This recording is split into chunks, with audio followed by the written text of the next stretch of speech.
Welcome back outside here to Ashmore Field on the campus of North Greenville University for today's Conference Carolinas matchup between the Belmont Abbey College Crusaders and the North Greenville University, also Crusaders. I am Gray Sutherland with Dave Parson.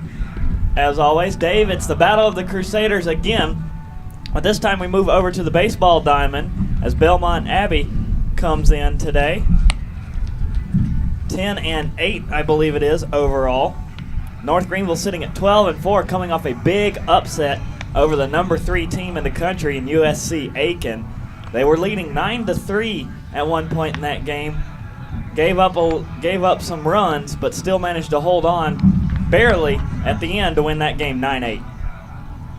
Yep. Belmont Abbey, like you said, coming in 10-8, 4-2 in the conference. Conference winning percent, .667. That's pretty good. They've had 21 home runs this season, and batting average overall for the team at .207. And they're 5-2 on the road. That's a pretty good road record to have, but North Greenville's not one team to look over. As we'll take a look at the starting pitchers for today. Number 40, Tucker Burgess, will be on the mound for North Greenville. Burgess coming in with a 4.74 ERA. Has a decision record of 2 wins, no losses, getting his 5th start today through 19 innings. Burgess, as soon as the stats go down, but Burgess has been a pretty solid option for head coach Landon Powell and pitching coach John Kootlangus. And once again, welcome to the North Greenville Sports Network. It is Friday, March the 3rd of 2017. Really nice day, not a cloud in the sky. Little windy, little cool, but it is spring. I believe someone mentioned we've had a pretty good spring this winter. Yeah, we have. That wind is blowing out of the north-northwest across from right to left field as we are underway. Tucker Burgess misses ball 1 to the first batter for Belmont Abbey. It is Joshua Gintha.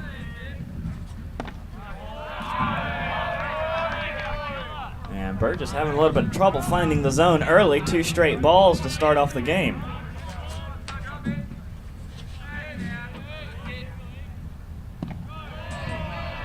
And that one misses down low as well. Now it's a 3-0 count for Gintha. Coming into today batting .283 overall and a hitter's count. And Burgess just barely finds the zone. Gintha getting his 18th start.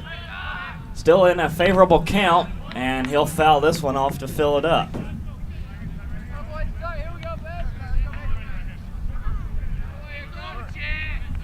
So the rest of Burgess's numbers through 19 innings.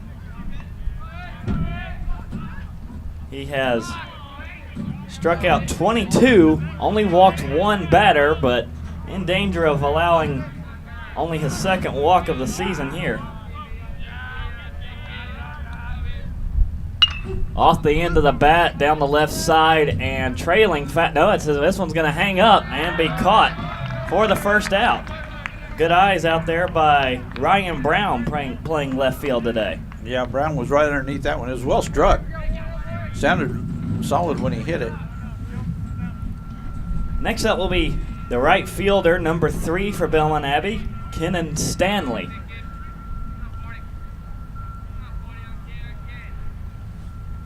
Stanley fouls it off the top of the bat. This top third of the order for Belmont Abbey is going to be extremely dangerous. Stanley, the best hitter on the team with a .407 average, and then on deck you have Nick Beinlich. He's 2nd best on the team with .361. And off the end of the bat, foul. Sound like that one might have caught a piece of Odahowski's glove, playing catcher today for North Greenville. Yeah, we mentioned at the top about the 21 home runs for Belmont Abbey. That shows their hitting power. 0-2 count, and a hard hit ball, but foul past third.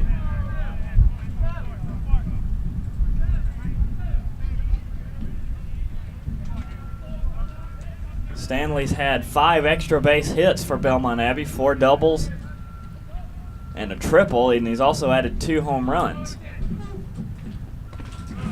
Lets ball 1 slide by. Burgess trying to get him to go after the slider.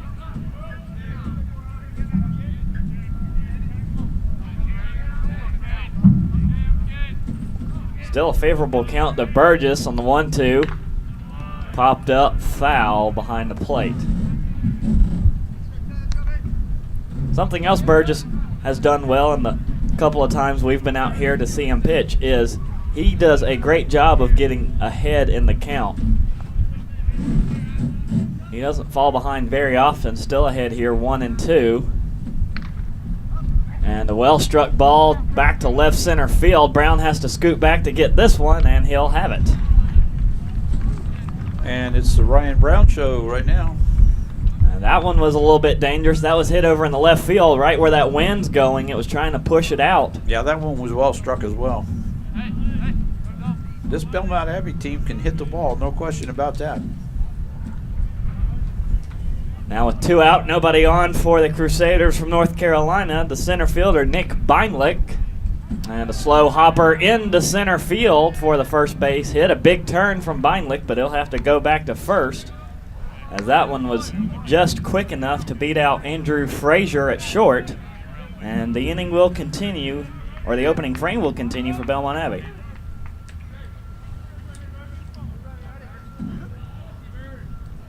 Still with 2 outs up on the board. We'll move down to the shortstop for Belmont Abbey. Number 10 is Colin Rosenbaum, batting .288 coming into today.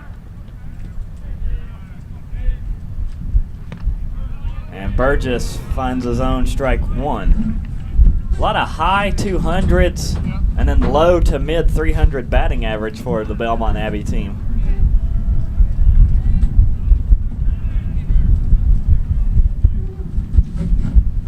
Good lead over at first from Beinlich. And Burgess misses ball 1.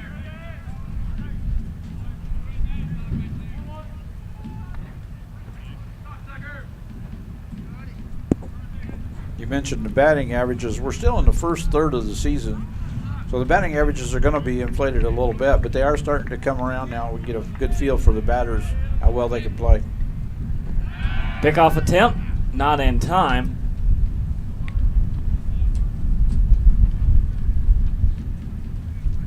Beinlich does have 9 stolen bases for Belmont Abbey. That leads the team by a pretty good margin. You have to go all the way back to Stanley, who has 4, and also Matt McGarry, who also has 4.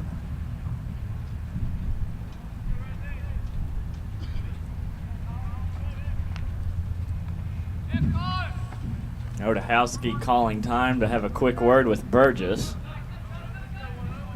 Check the count, 1-1, 2 outs. Runner on first for Belmont Abbey in the opening frame.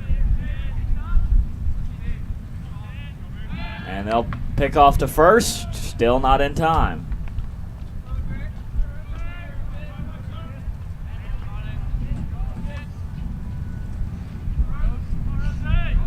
Weather forecast showing 57 degrees outside. We expect that to drop as the day wears on. Runner goes, a check swing, and it's fouled off.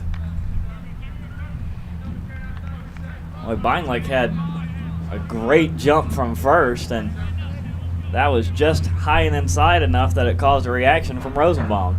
Now, Gray, you mentioned the temperature, and it's been in the 70s here lately. And, of course, we've been in Hayes Gymnasium for those volleyball and basketball contests on those warm days. Count 1-2. Burgess throws and misses outside, ball 2. Well, of course, the old adage goes it can't be a North Greenville baseball game unless, well, we're not quite at 50 degrees or below, but it's got to be 50 below and at least a 15-mile-an-hour wind. Right. Well, we enjoy bringing you these contests outdoors anyway. Glad you're with us on the North Greenville Sports Network. Count evened up. Burgess throws to first. Still not in time.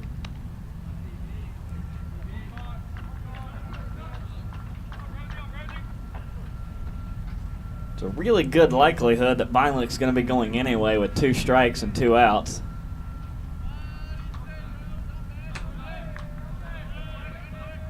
To the plate and fouled off. Just a reminder, we are scheduled to bring you a doubleheader tomorrow. We'll try to have the temperature a little warmer if you want to come out and join us. Plenty of seating available.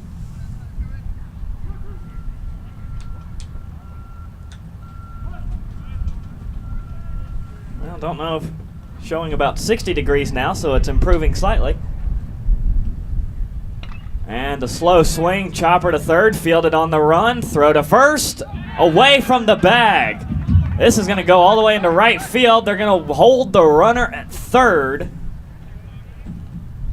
And Belmont Abbey is aboard with runners on first and second. Beinlich will advance on the error. And Rosenbaum moves up to second.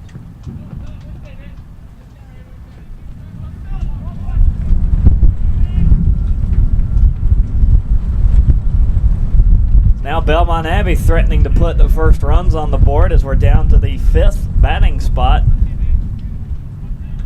for Caden Kraus, playing first base for Belmont Abbey in Game 1. Kraus, .303 batting average coming into today. And let's strike one go by.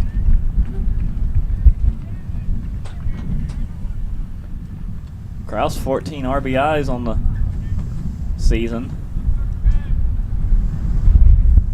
5 home runs for Belmont Abbey, second best on the team. 0-1 count.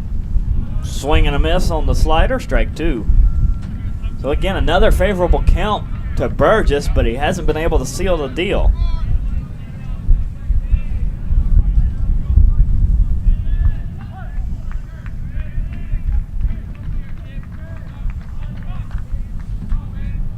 Throw to the plate and fouled off, and Belmont Abbey's been doing an excellent job of that to start off the game, fouling off pitches to create chances like what we just saw on the last play with the off-target throw from third base where Eric Gilbert is today. Andrew Frazier at short, Bennett Hill at second, Nathaniel Maggio at first. Brandon Odahowski catching for Burgess as Kraus lets that one go by up high, ball 1. And then the outfield left to right for North Greenville, Ryan Brown, who's got the first 2 outs. Clark Scolamero in center, and then Conor Grant over in right.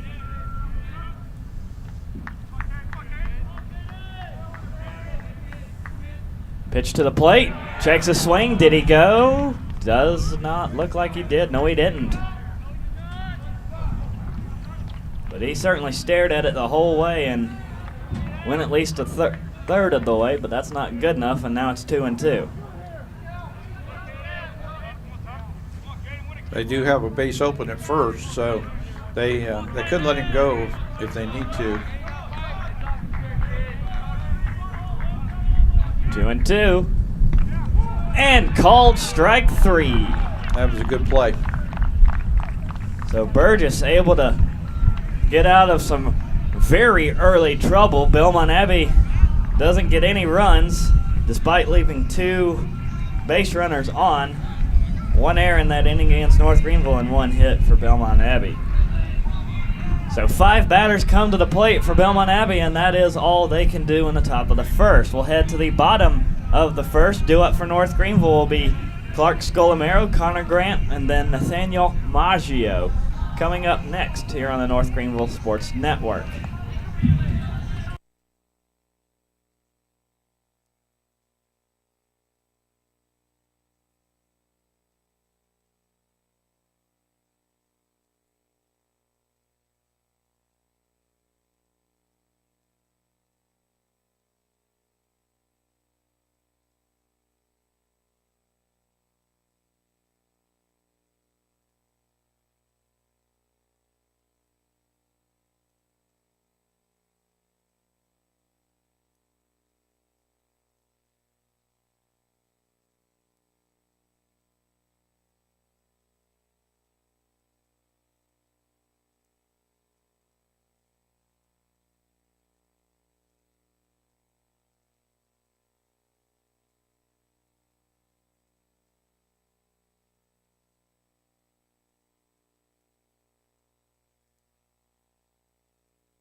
North Greenville will take to the plate here in just a moment. He'll be leading off with the center fielder, Clark Scolamero. On the mound today for Belmont Abbey, I have number 17, Blake Waldron. Blake Waldron for Belmont Abbey has a 6.20 ERA, a decision record of 2 wins, 1 loss, getting his 5th start through 20 1/3 innings of work. He has struck out 15 and walked 10. Opponents are batting .329 against him as he faces Scolamero. And inside, low and away, ball 1 to Scolamero. Bringing in a .344 batting average for NGU. And ball 2 misses on the outside edge.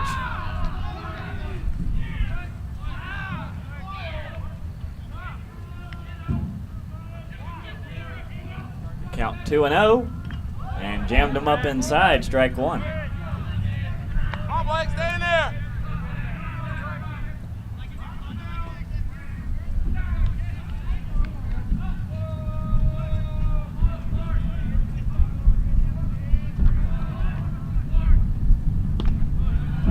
And he lets that one go outside, ball 3. Shannon, on this way. Shannon, on this way. Scolamero, one of 5 NGU players who's started all 17 games. As Scolamero lifts this one high to right field, but it's going to hang up for the out. And caught by Stanley out and right. Yeah, I would think anything hit to right now is not going to get out because that wind's just going to hold it up there. That wind's strong enough that even though the ball's heavy, it's still going to hold it. Next up will be Conor Grant playing right field today. And looking for the bunt.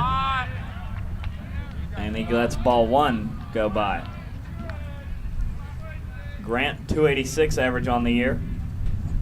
And he's part of that NGU player club who started all 5 games, or started all 16 games up to this point. Maggio, we'll see him. He's on deck. And a hard hit ball right to third, though. Throw is on target to retire Grant.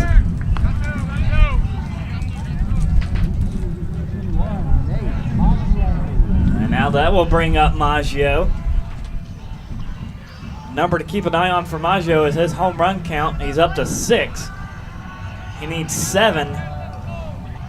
I believe it's 7 more to reach, to tie the record set by the career home run record set by Alan Staten. And strike 1 goes by against Maggio.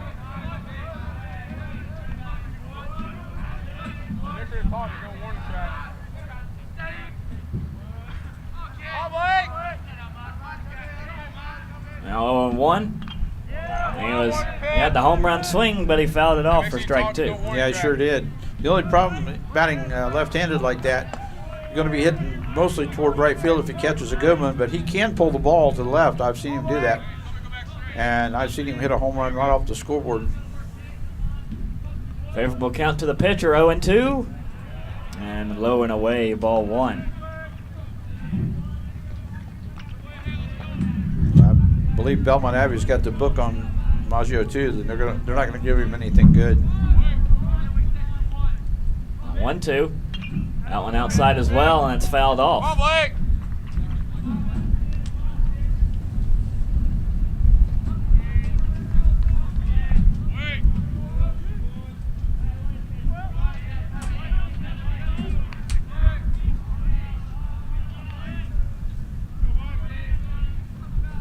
1-2. Hard hit ball to right to center field, but it hangs up there. Yep. And for the out. NGU goes down 1-2-3. And Belmont Abbey will take over to start off the top of the second with their 6, 7, 8 hitters. That will be Nick Nunziato, Thomas Yoder, and Luke Curiton due up for Belmont Abbey as they'll face off once again against Tucker Burgess, who had a rough first inning through 25 pitches. Let's see if he's settled down and ready to go coming up in the top of the second on the North Greenville Sports Network.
Starting off here in the top of the second, and the first pitch fouled straight back to Nick Nunziato for Belmont Abbey, who sent 5 batters through in the top of the first but couldn't get anybody home.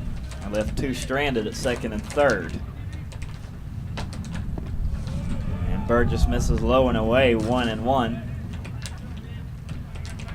Nunziato batting an even 200 through 18 games for Belmont Abbey. And holds off that one, misses low on the low side, 2-1.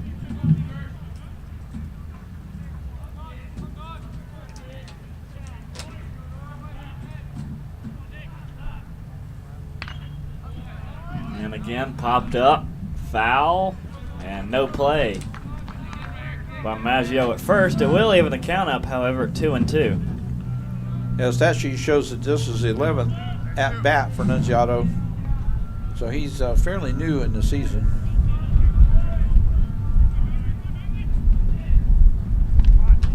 And that one misses outside and a full count. Burgess has missed a lot on the outside edge as payoff pitch. And strike 3, he went around. Second strikeout of the game for Burgess. Move down to the catcher, Thomas Yoder.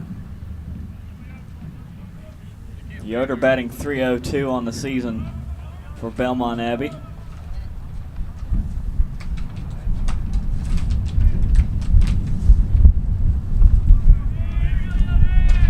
And ball 1 misses outside. From what I'm seeing early in this game, Belmont Abbey's got a lot of right-handed hitters. I haven't seen too many left-handers up there, if any. And he rockets this one to left field, and it is just foul. Oh, that cleared the fence by 20 feet. Ooh. What a rocket. Let's see if that changes up the play calling here for Burgess. Wasn't far enough foul for State Farm to get involved, but it did make the parking lot.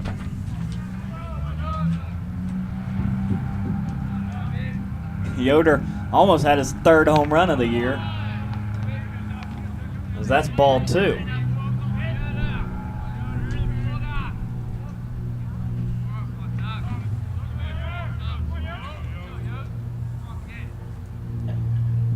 And that one gets away from Odahowski, ball 3. Burgess missing not just outside, but a lot down low, too. Yoder with 14 RBIs this season. So he can drive in some runners if he can get them on base. And strike 2, and Burgess needed that one. Was in danger of losing Yoder. So now back-to-back full counts to batters. Burgess got a strikeout last one. And he gets another one here.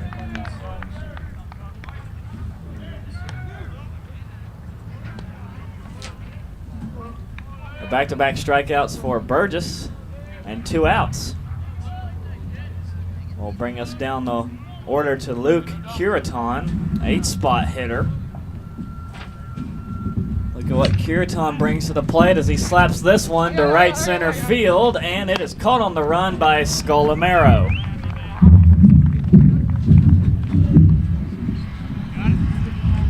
Now Belmont Abbey goes 3 up, 3 down.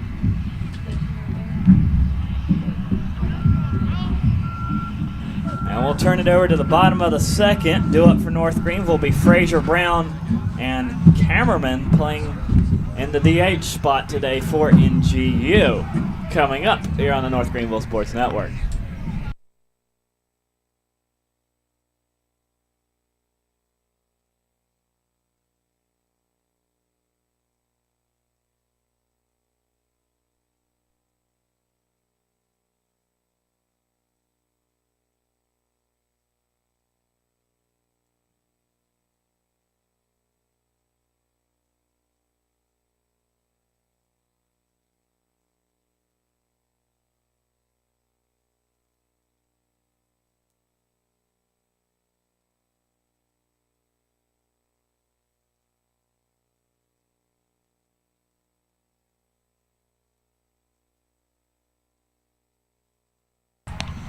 Still scoreless between North Greenville and Belmont Abbey. Heading into the bottom of the second here in just a moment.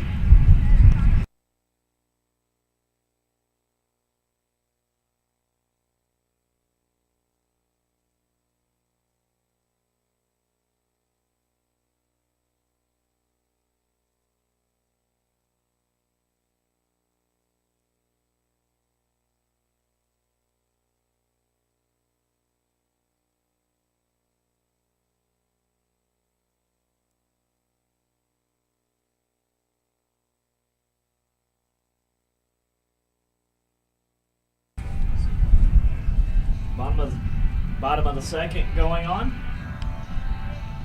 Or just getting started, actually. Andrew Frazier leading off for North Greenville.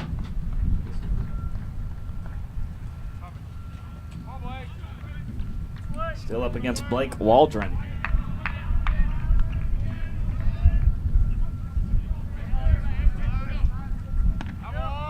And strike 1 to Frazier here in the bottom of the second.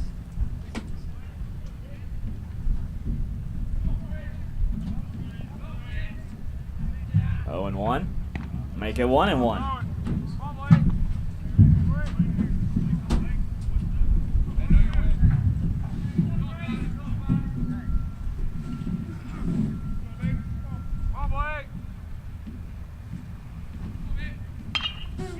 Frazier pops it up into left and hangs up there for the out. One down so far here in the bottom of the second. And we'll head down the order to Ryan Brown.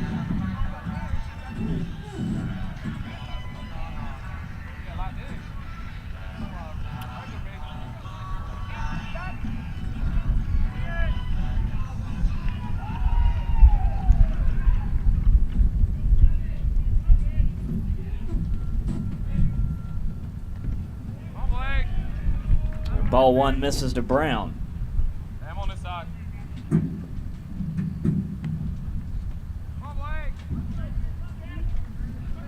Brown batting .208 for North Greenville, and that one's strike 1.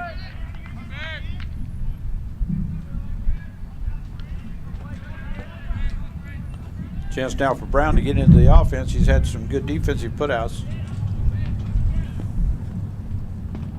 And lets that one go by. Ball 2.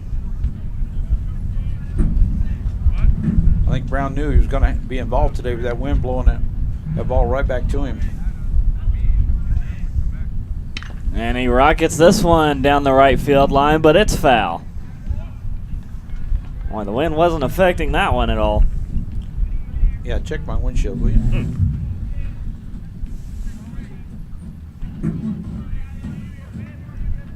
2-2 with 1 out.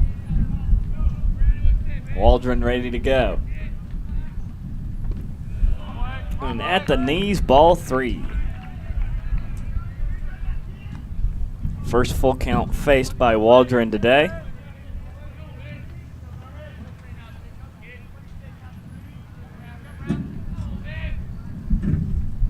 And Brown hits it into right field, and it will get down. Extra base opportunity. He takes a turnaround first, and he'll have to pull up at second as here comes the throw in. And it will be a stand-up double for Ryan Brown. Yeah, that was a good call. Stop at second because that throw was dead on the third. I mean, it was right on the base. Definitely a good arm from Stanley out there, and this will be the first base runner of the day for NGU, and we'll turn it over to Zach Kammerman. And only his second start for the offense, still looking for his first hit.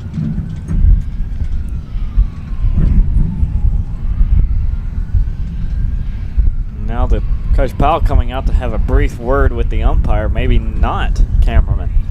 I don't see why you'd change him out, though, this early. Yeah, a little early for a lineup change, unless there's an issue with the player.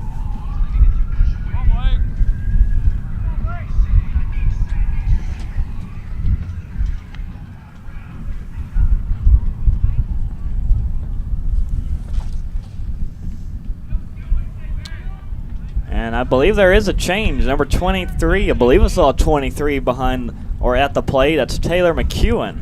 I didn't hear the PA announcers. Ball 1. Yeah, sometimes they announce those substitutions. He may not have got it in time.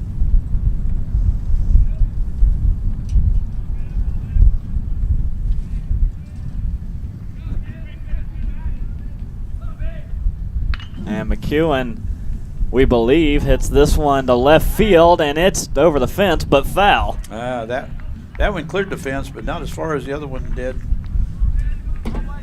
I think the wind might have helped that one out. Just past the foul pole.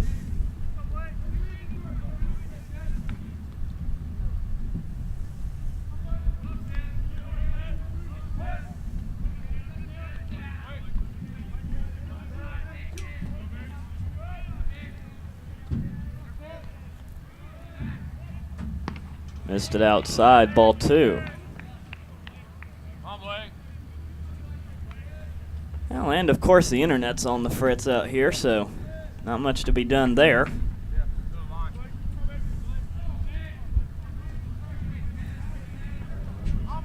A 2-1 count. And make it 3-1. Well, Kammerman normally wears 32, and that looked a lot like a 23. And yeah, it is. Taylor McEwen is actually in the DH spot.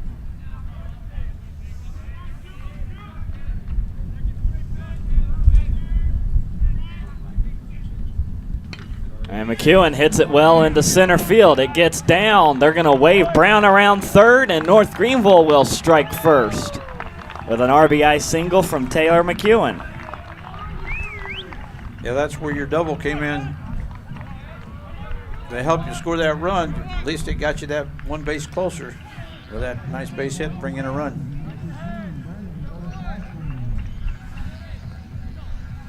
So NGU with a 1-0 lead here in the bottom of the second. Runner still on, runner on first. See if Brandon Odahowski can keep the inning going.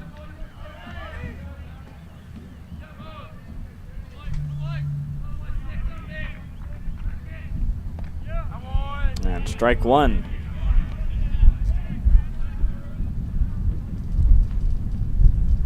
Odahowski, fourth best batting average on the NGU ball club, .350.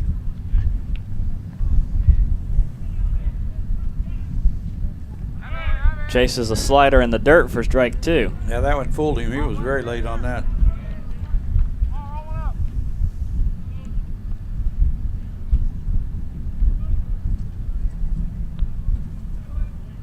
Behind in the count 0-2 with only one out.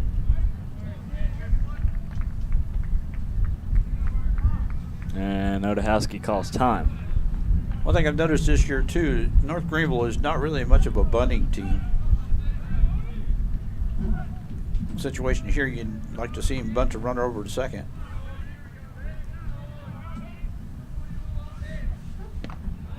And that one misses just a bit up high. Ball one.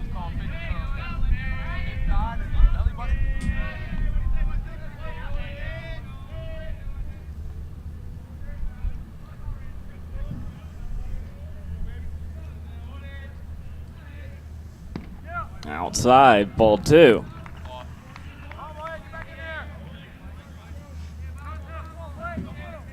Every team in the Conference Carolinas has gone through at least one conference series. North Greenville won the series against Southern Wesleyan. That was their first, 2-1. And the slider misses low and away, ball three. So Odahowski battles back to fill it up. And boy, did they win those two games too. 12-1 and 22-0.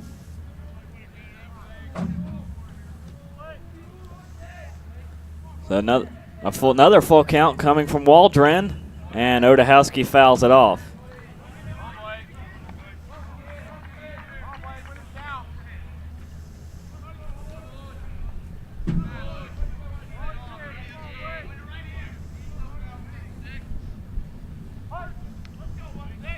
Now, since that Southern Wesleyan series, North Greenville's outscored teams around 40-9 as Odahowski rips one to left field, back to the wall and caught.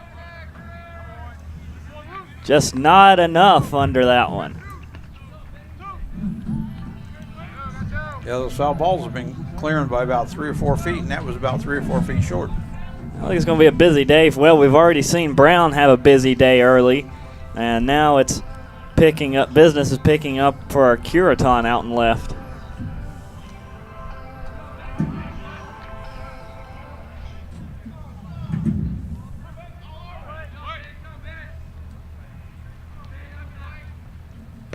Ball one will miss outside to Bennett Hill, his first at bat.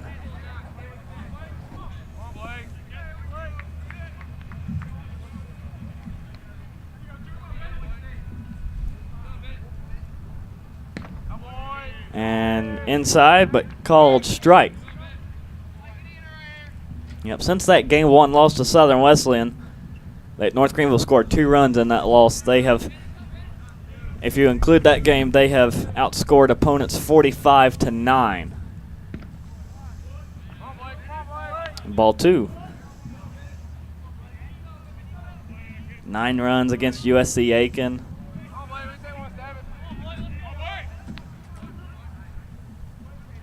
A 2-1 count. Swing and a miss up high, strike two from Hill. Yeah, those 34 runs they scored on Saturday really helped their averages. Bennett Hill batting .231 through 16 games for North Greenville as he's played in 11 of them and fouls this one back.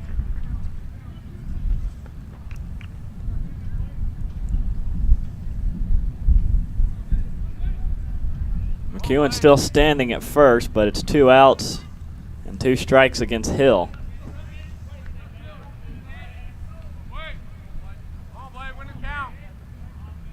Looking to get out of the inning, Waldron. Called strike 3, he will do so. Yep. Got him looking.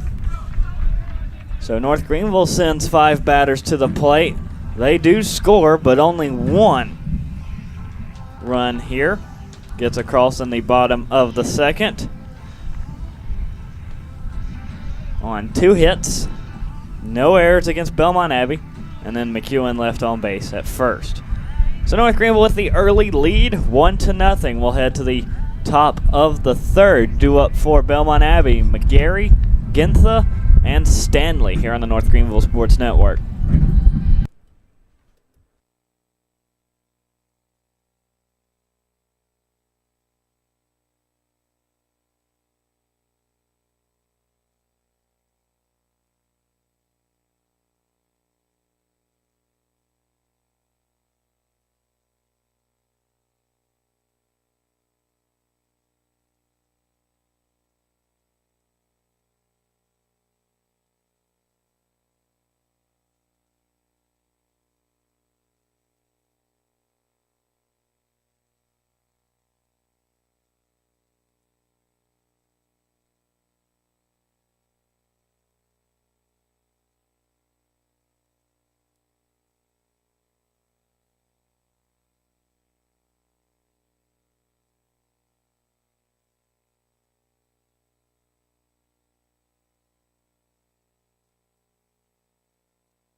Top of the third, Belmont Abbey due up once again. North Greenville leading 1-0. Conference Carolinas baseball as we're down to the 9th spot for Belmont Abbey. Matt McGarry digs in second base today for the Abbey. And strike one goes by. And swing and miss on the pitch outside, strike two.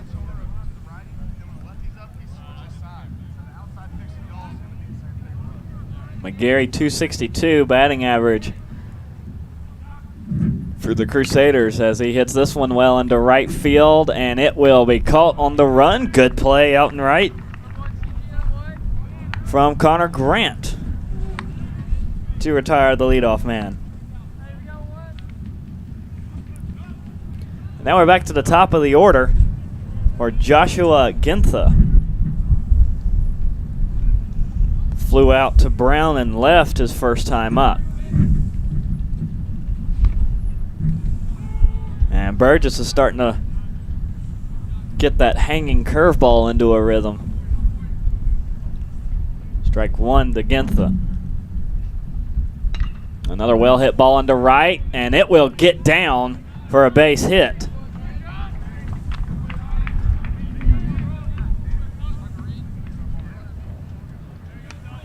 Grant just about a step behind it. Did a good job to smother it to prevent it from getting by him to allow extra bases. So a single, one-out single for Gintha will bring up Kenan Stanley, and this is the part of the order that can do the damage for Belmont Abbey. Yeah, Gintha getting his 18th hit now. Stanley also flew out to Brown and left his first time up. And strike one from Burgess. It'll be a good time for a double play so you don't have to face Beinlich, who's on deck.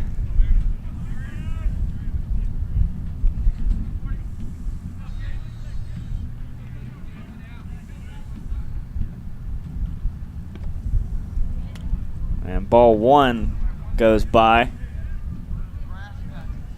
Stanley, the only Belmont Abbey player batting over 400 at 407. A slugging percentage of .630. Burgess misses outside again. 2-1.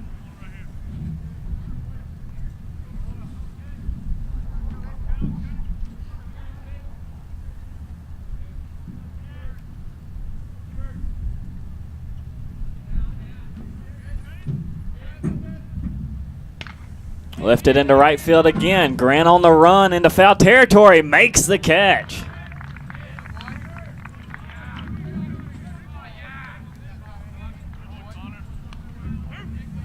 Well, now the action shifting away from Brown and left over to Grant and right.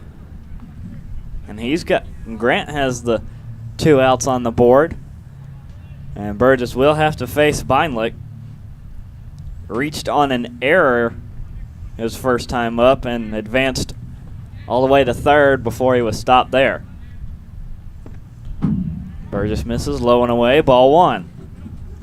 Yeah, Violent coming in with 9 of the 21 home runs. So they have to definitely watch that bat. He's bat in that right side of the box. If he catches a hold of one, he might send it out of here in left with this wind. That one off the bottom of the bat, foul, strike one. North Greenville knows that a 1-run lead is not going to be enough in today's game.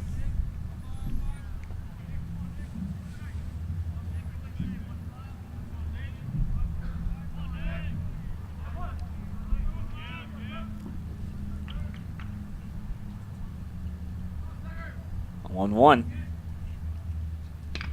And a high fly ball over in right. Grant again on the run, makes the catch. So all 3 outs will go to Conor Grant in right, and Belmont Abbey leaves Gintha stranded at first. Yeah, I wonder how much that actually is attributable to the pitching, because the pitching is starting to come around now in the 3rd inning. Only 1 hit for Belmont Abbey, no errors for NGU, 1 left on base for Belmont Abbey. We'll head to the bottom of the 3rd, due up for North Greenville. It will be Gilbert still for his first at bat, and then back to the top of the order for Sculamero and Grant here on the North Greenville Sports Network.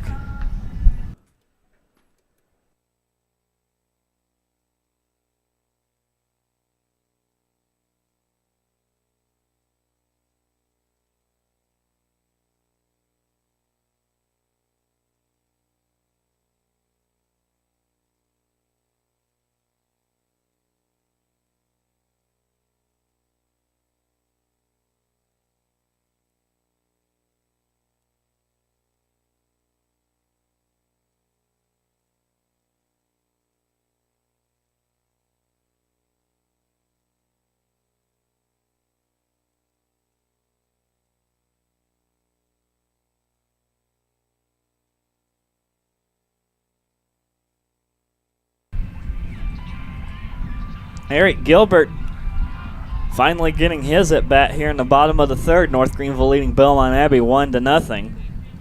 Blake Waldron on the mound for the Abbey. Ready to go. And strike 1 to Gilbert. North Greenville looking to get runners now. They've got to get some runners on base to get those insurance runs in. Gilbert batting .265 on the season and swings at the low pitch, strike 2.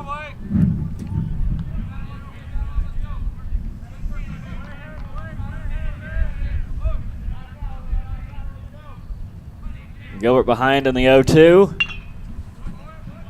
Good hit, but foul off the third base side.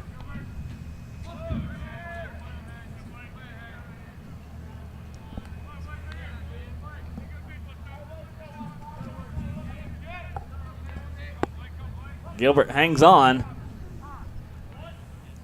and calls time. Dave, you hinted at North Greenville's powerful offense through the first 4 innings of the game. They've scored 13 in the first. As Gilbert hits this one high to left center field, and it will be caught for the first out. But they sure like to score, and they like to score early. 13 in the first, 14 in the second, 11 in the third, and 19 in the fourth. This is where they need to get that insurance run here in the 3rd inning. Back to the top of the order for North Greenville. Clark Sculamero will dig in. He's 0 for 1 today with a fly out to right. Looking to get that bunt down the third base side. A hard charging third baseman. Throw to first. Will get him. That was a good play. Good play by Belmont Abbey that time. I believe it kind of caught the third baseman a little bit by surprise. Like I said earlier, North Greenville just doesn't seem to me to be much of a bunting team. No. Not that they can't, they just don't. Gintha had about a 2-step head start on that potential hit taken away from Sculamero, with 2 outs down to Conor Grant. And he takes strike 1. Grant grounded out to third his first time up. Behind here, 0-1. And that one just a bit outside for ball one.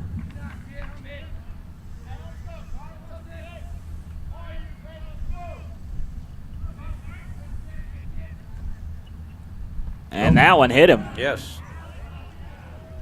And he might get a yellow card there, too, because he flipped the bat, and I believe the bat struck the umpire.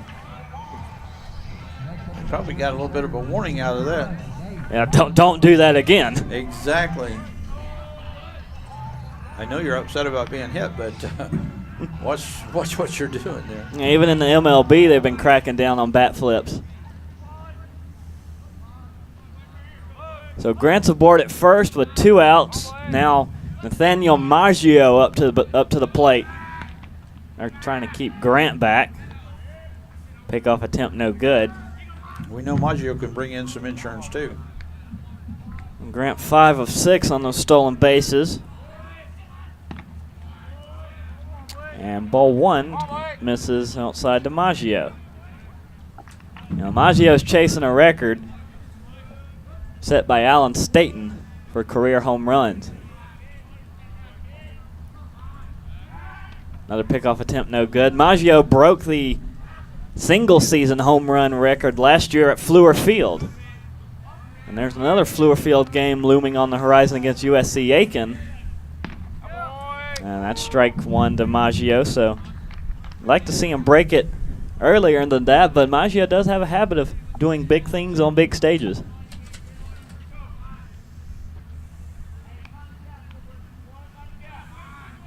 I think that game's against USC Aiken. Yes, you're correct. High fly ball to right center field, back to the fence. Yeah, not quite to the booth. Yeah, that one is going to fall short and retire the side for North Greenville. So they get a runner aboard when they hit batsman with Grant, but are unable to advance him. And so we'll head to the top of the 4th with Rosenbaum, Kraus, and Nunziato due up for Belmont Abbey. Here on the North Greenville Sports Network.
Rosenbaum will lead things off for Belmont Abbey.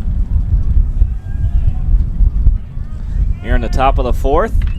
First pitch swing, high fly ball, shallow right. Actually, that one went straight up. The catcher's going to have a play on it, and Odahowski hangs on.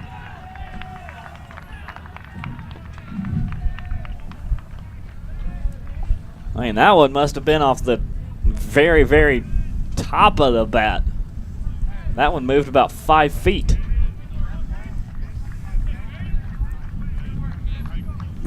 Rosenbaum flies out to the catcher, and they'll bring up Kraus.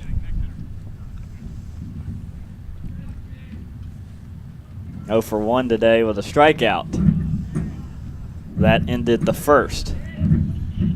And ball 1. Yeah, Kraus has had 20 20 hits with 5 home runs coming in, 14 RBIs.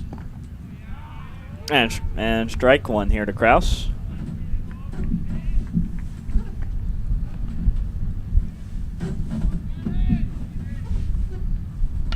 Golfs it out of the dirt. Will it hang up enough? No, it won't, as Scolamero came up charging for it but can't make the grab.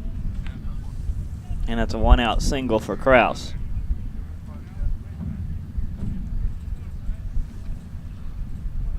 We'll bring up Nunziato. 0 for 1 today with a strikeout in the top of the second.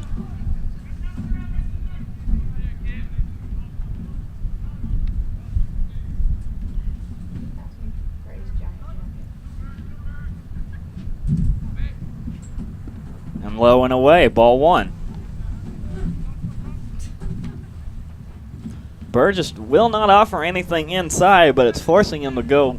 Feel like it's forcing him to go outside a lot more than he's accustomed to.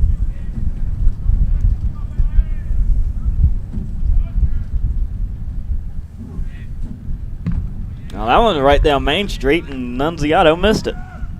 Yeah, Nunziato looking for his, I think it's his 3rd hit. He came in with 2 hits on the season. He hasn't played a whole lot. He's only been in 3 games. This is his 4th. And he misses that one. Strike 2.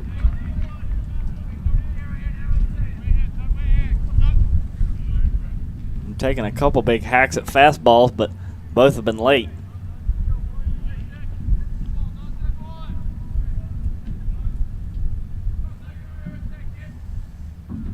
Up high, ball 2.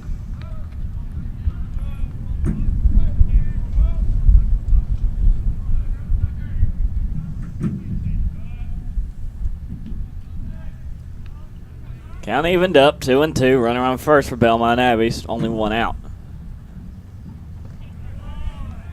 Ball 3. So a full count to Nunziato.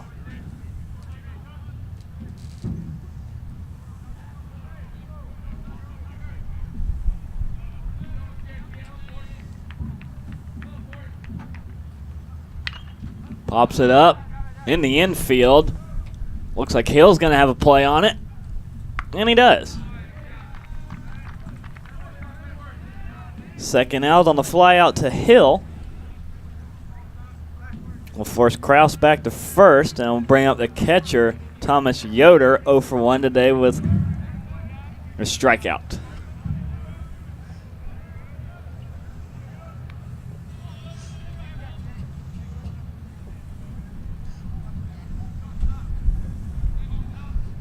Pickoff attempt, not in time.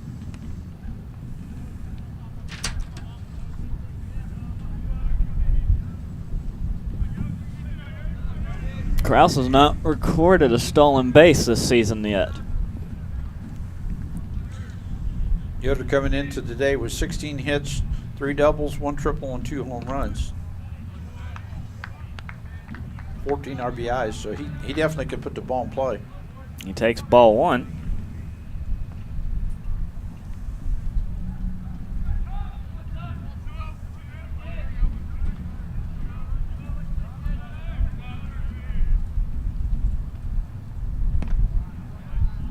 And lays off strike 1.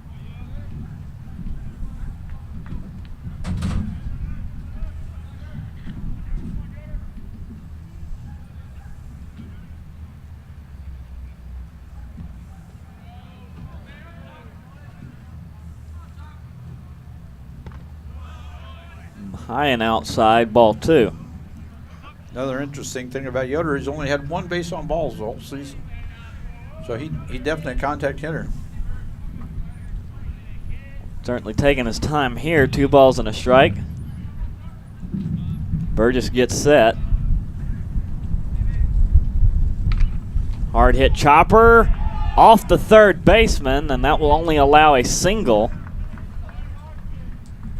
As Kraus is forced to hold up at first, but the inning will continue yet again for Belmont Abbey as they will put a 5th batter to the plate for the 2nd inning. And it will be Luke Curiton. 0 for 1 today with a fly out to Sculamero in center.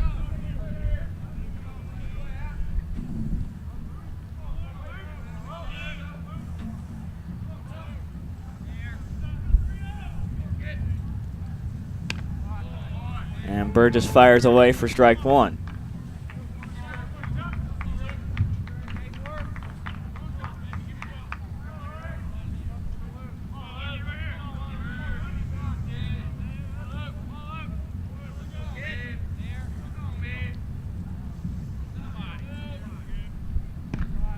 And put strike two by him. That was a good pitch. Curiton now with 7 doubles on the season. So he definitely could put the ball in play as well.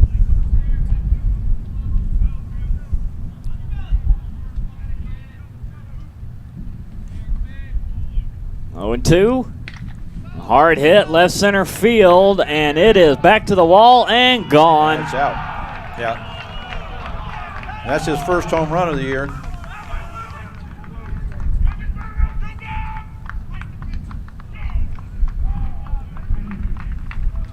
Well, that's one way to clear the bases. Yeah, his 9th, 10th, and 11th RBI.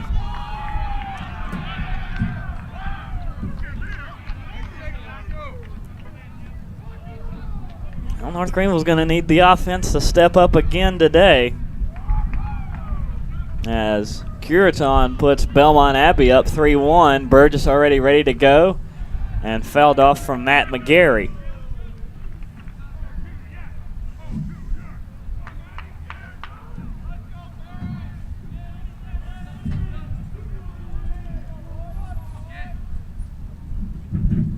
And another rocket lifted to left field, and it's off the fence by about a foot, and there'll be a double for McGarry. That's his 3rd double on the year. Well, and that's 3 straight hits for Belmont Abbey.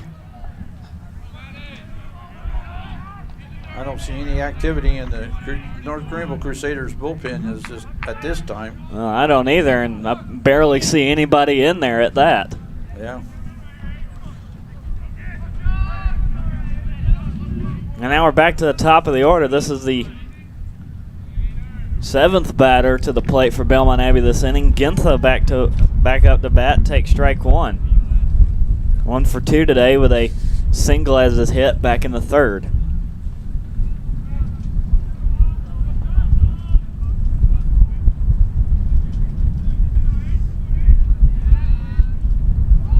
Looking for the pickoff attempt at second. No, Burgess didn't throw it. Faked the throw to keep the runner back.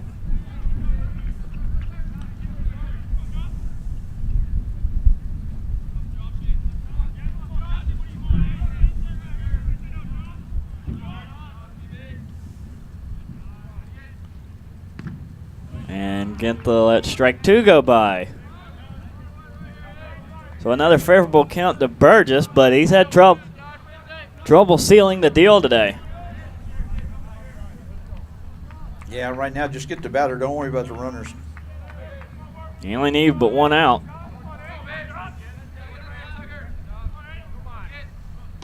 Off the end of the bat into right center field. It's going to hang up for Sculamero. So Belmont Abbey brings 7 to the plate, and all 3 runs come across on a 3-run shot over the left field, or the center field fence from Curiton. So 3 runs for Belmont Abbey. They take the lead 3-1. And 1 left on base, yes, and that should be 4 hits for Belmont Abbey that inning. We'll head to the bottom of the 4th. The offense once again needs to step up for North Greenville. Frazier, Brown, and McEwen due up for the North Greenville Crusaders here on the North Greenville Sports Network.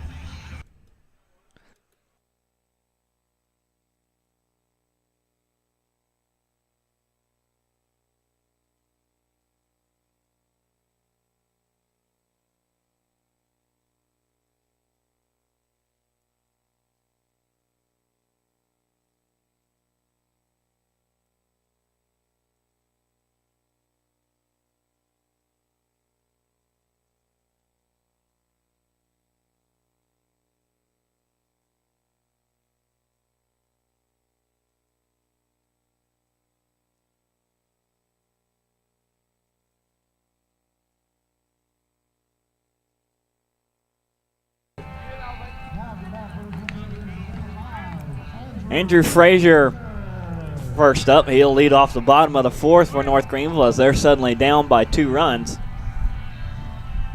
Curiton blasted a 3-run shot to left center field, and this one lifted high into shallow right, playable, and caught for the first out. So Waldron only needs 1 pitch so far.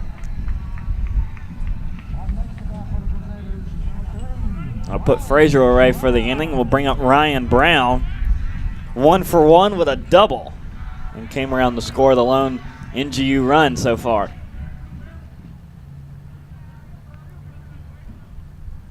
Looking to bunt, pulls it back, and takes a strike.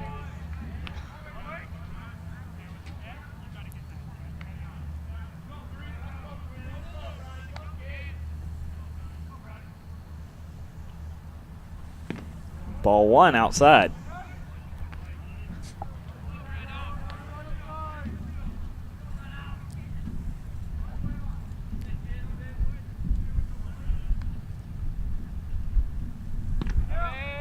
Strike 2 inside. Now 1-2 count to Brown.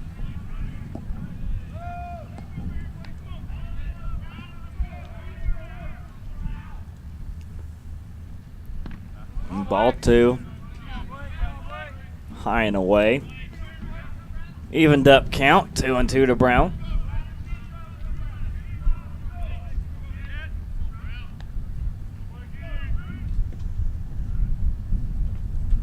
And checked a swing, but he hit it. And it's fair. They'll have to try and get him at first, and he's safe on the slide.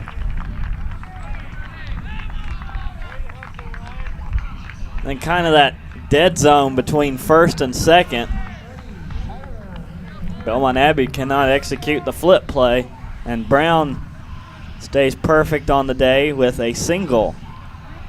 That was definitely one of those excuse me hits. He did a check swing halfway. Excuse me, didn't mean to do that. Now Taylor McEwen up to bat. Now let me double check it, because they had a first inning sub. Cameraman was listed in the spot. And McEwen a big home run swing, but missed it. Oh, that's McEwen up there again.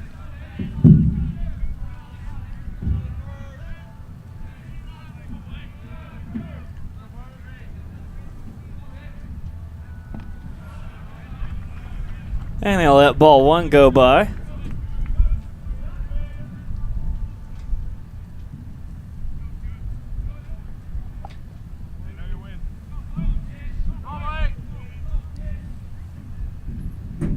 And they'll rocket this one into left center field. It's going to get down and roll all the way to the fence.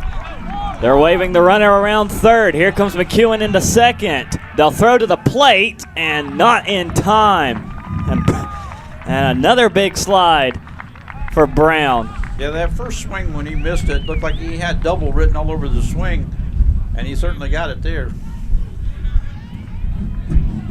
Just came a couple pitches later than he expected. So it's an RBI single the first time for McEwen, now an RBI double for McEwen. Both times he scores Brown, and the lead is down to 1 for Belmont Abbey, with Odahowski coming to the plate, 0 for 1 today with a fly out to left. We'll see how Coach Powell plays this, and this is a bunt situation. Here comes Yoder out. Over. Yeah, I'm sorry, go ahead. Well, Yoder came out for a quick, not even 2-second chat with Waldron. Yeah, I think he kind of reminded him that it's a possible bunt situation.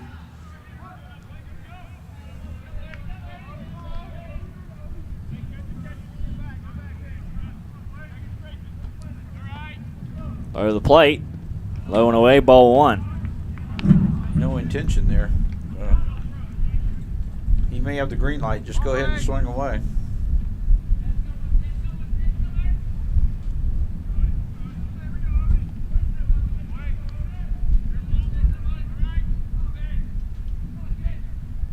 Ball 2 up high. Second and short for Belmont Abbey. You're playing just at the edge of the outfield grass. And the outfielder's making sure everything playing a little bit further back than usual, I'd think, making sure everything stays in front of them as their strike one from Waldron. The Belmont Abbey second baseman was cheating, heading back to the base and coming back to his spot. Opens up that gap between first and second just a little bit wider.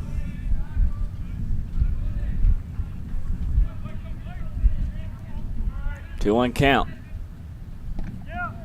Ooh, 3-1.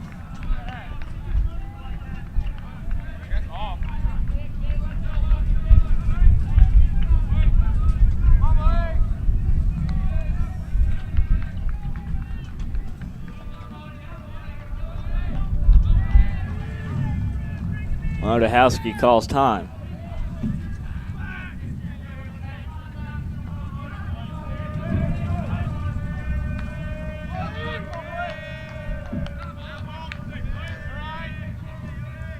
Here's the pitch.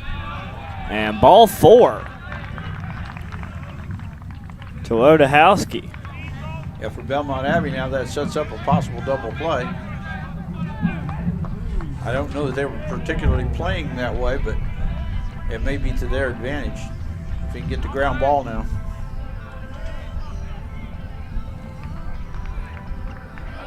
Well, they've had conference opponents hit into double plays 7 times so far. Yeah, long double right now, give North Greenville the lead. Bennett Hill at the plate, struck out his first time up and golfed at the pitch. McEwen thought about advancing, pulled it back in time. That pitch didn't get far enough away from Yoder. Strike 1 to Hill.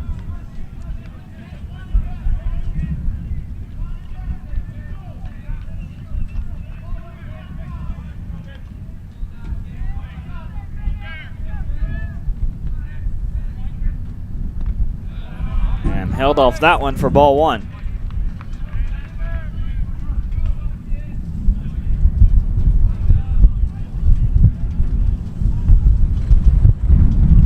This weather conditions, we've got a nice crowd here today. They came in a little bit late, but they're here and cheering on their Crusaders of North Greenville.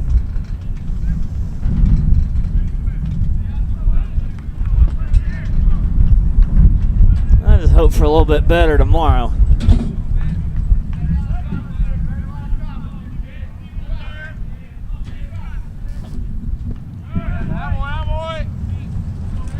And strike against Hill, strike 2.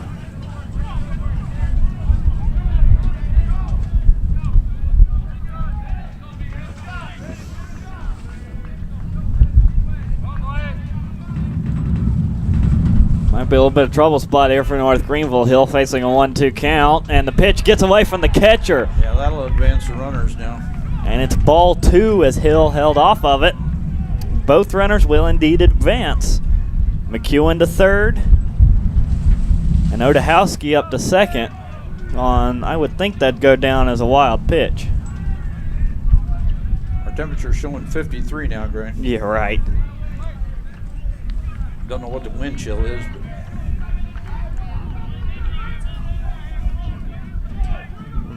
The wind chill is cold. yes.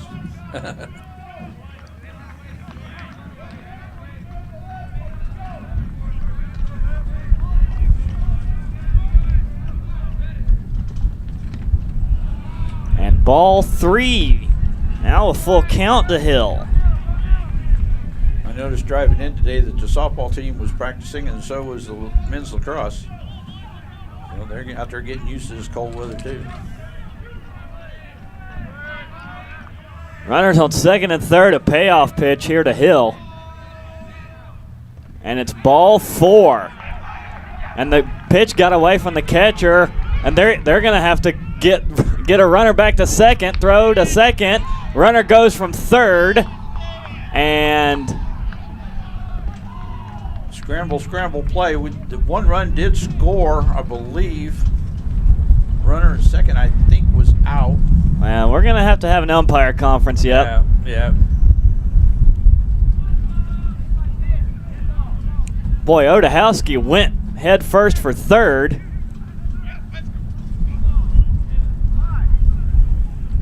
And no run will score. Odahowski is safe at second.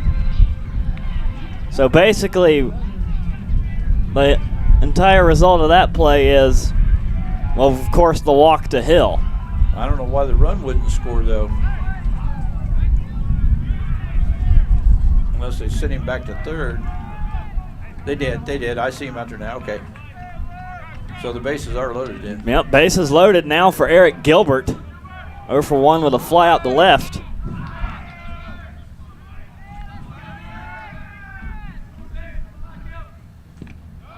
And he takes ball 1. I think if I can interpret, my own interpretation, the umpire was like indicating that once the walk was issued, the play was stopped. Yeah.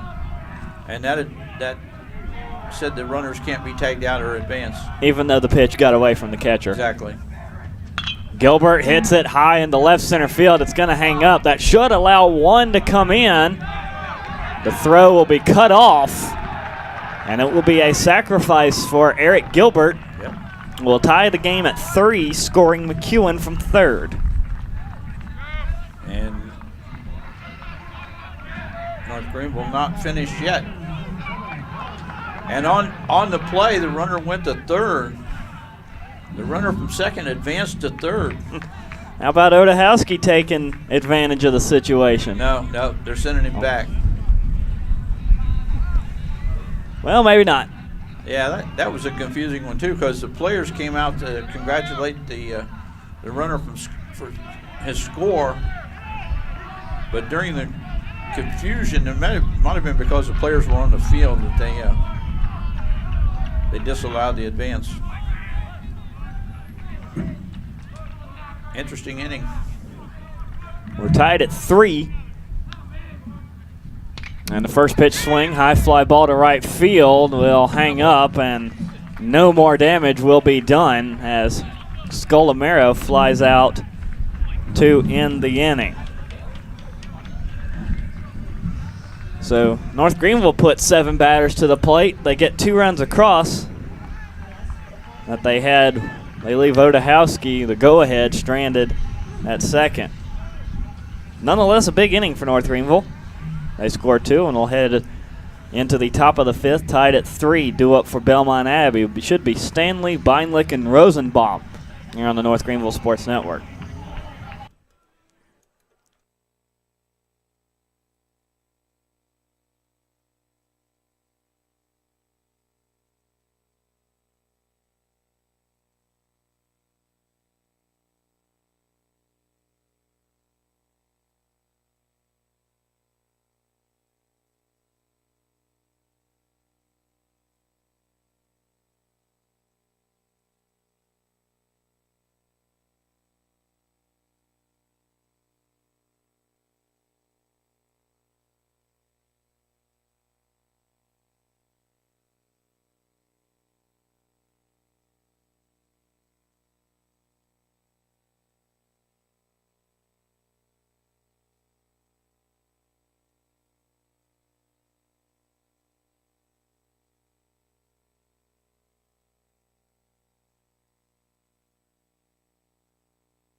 Tucker Burgess still on the mound here in the top of the 5th for North Greenville.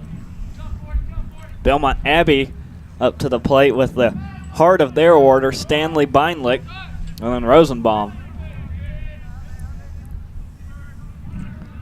Stanley so far has been held in check, a pair of flyouts, as he goes for the fences and misses, strike 1. So both teams ended up sending 7 batters to the plate in the fourth. North Greenville's half of the frame a little bit more exciting than Belmont Abbey's as Stanley misses strike 2. And the end result through 4, we're tied at 3.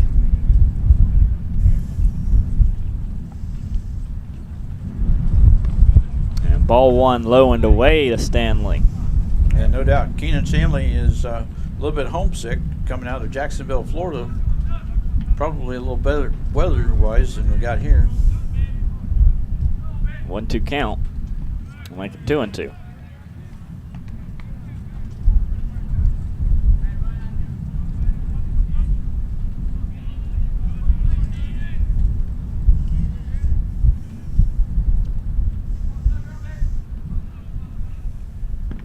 And Burgess, after 2 straight strikes, 3 straight balls to fill the count up.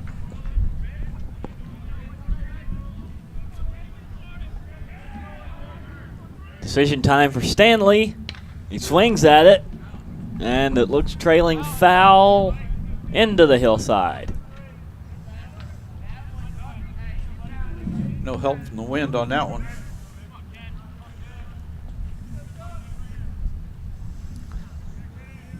Stanley lives to see another pitch. Still full count. Leadoff man here in the top of the 5th. Burgess ready to go, and Stanley fouls it off again.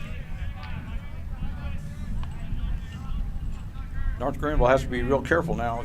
Seems like the outfielders are shifting a little bit toward right, and they don't want to go too far. 8th pitch of the at-bat. This one will be playable for Grant in right field. He adjusts to it and makes the catch. Good observation by you, Gray, a while ago. That now everything's going out to right field. In fact, that's the fourth out recorded today by Grant, as they're able to put Stanley away again and put Nick Beinlich up to the plate as he hits a slow roller to second. Hill throws to Maggio to retire Beinlich, who was 1 for 2, now 1 for 3. One of the few infield ground outs that we've seen today by either team. Yeah, either it's been in the air or over the fence. Yeah. Sometimes both. A lot of times both. Now with 2 outs, be the shortstop Colin Rosenbaum. Reached on an error and flew out his last time up as he takes strike 1 from Burgess. He led off the top of the 4th. And ball 1 outside.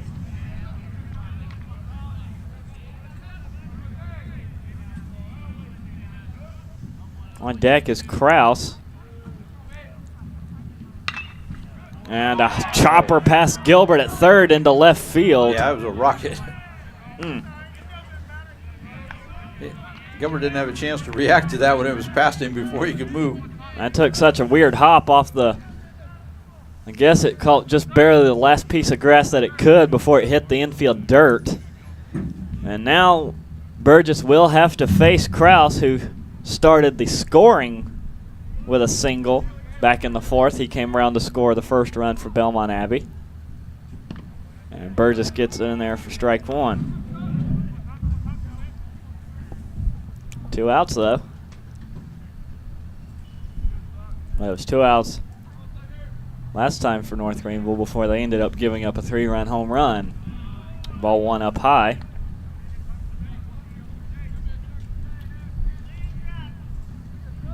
Still no activity from either bullpen. Not much business in North Greenville's, and haven't heard a sound out of Belmont Abbey's. And on the 1-1, make it 1-2. In game 1, you'll typically see both coaches try and get their starters to go as far as they can go, because you got to play 2 tomorrow.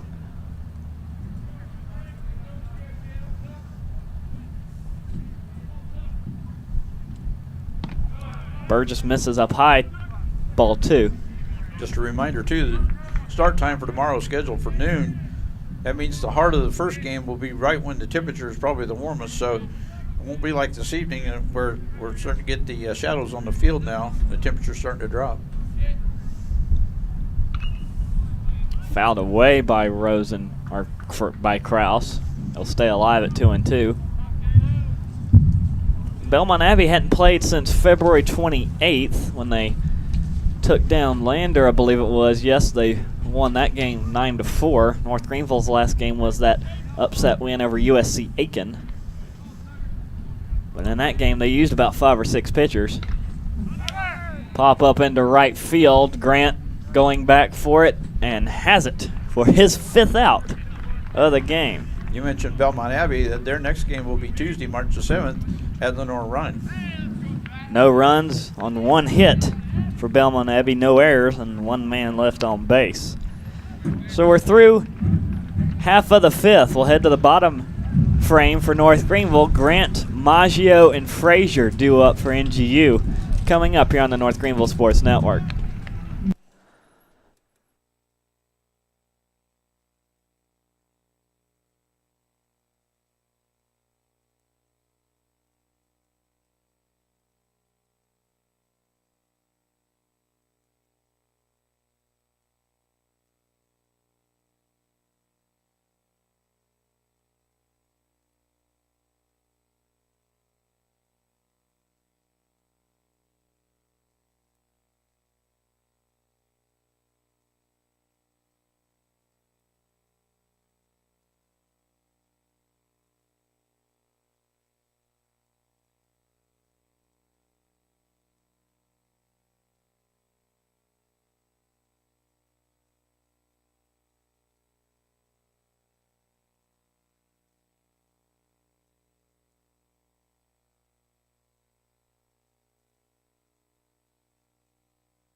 Conor Grant will lead things off here in the bottom of the 5th, facing Blake Waldron for Belmont Abbey.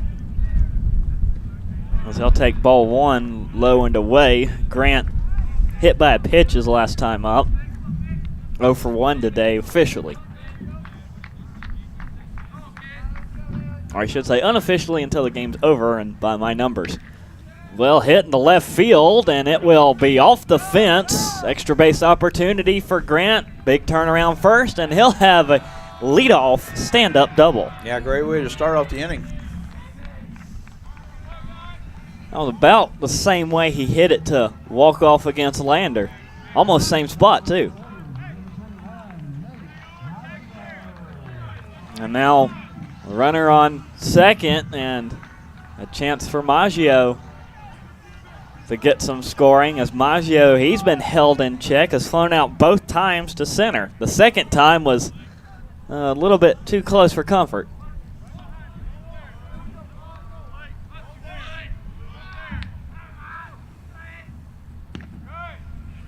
He'll hold off ball 1. Might have some activity coming up here in the North Greenville bullpen, about 4 or 5 guys trotting down the left field line.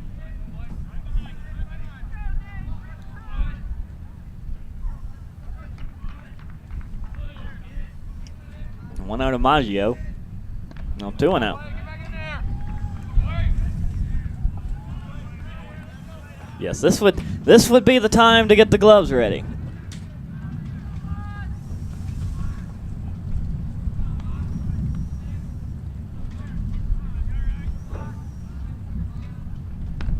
High and outside, ball 3.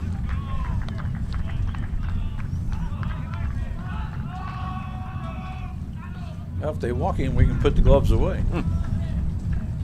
Well, hitters count to Maggio. See how Waldron approaches it.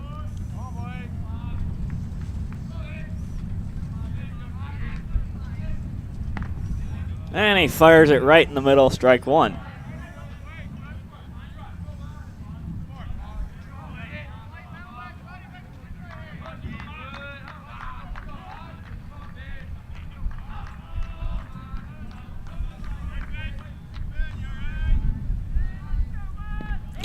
He went for it there. He sure did. I thought that was coming to us. Well, full count after three straight balls to Maggio. Waldron follows up with 2 straight strikes. Full count, still nobody out. See what Waldron does. And he strikes him out.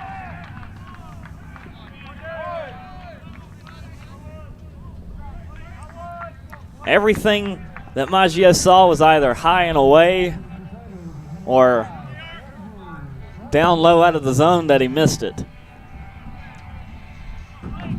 They won't give him anything inside probably for the entirety of this series.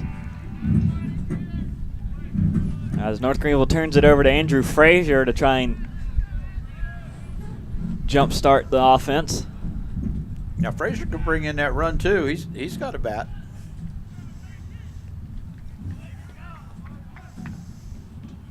Grant takes his lead.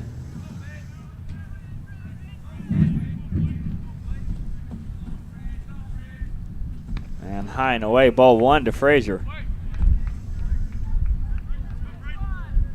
Saw the left fielder for Belmont Abbey take a few steps in. I mentioned Frazier has a bat. I don't know see how that works out for him. Well, I think the left fielder was trying to get out of the shadows because it's cooler there than it is in the sun. Ooh, strike 1 on the outside. That scoreboard shadow just starts creeping more and more toward third base.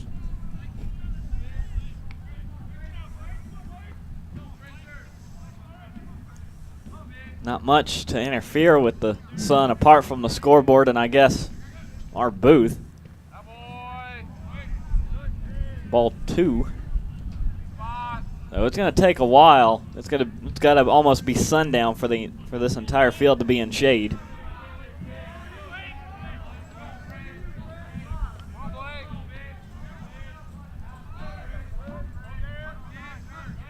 Two and 1.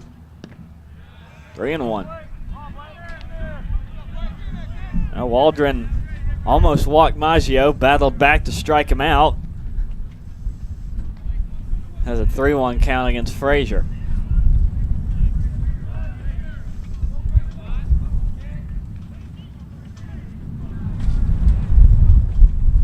Oh, Frazier calls time.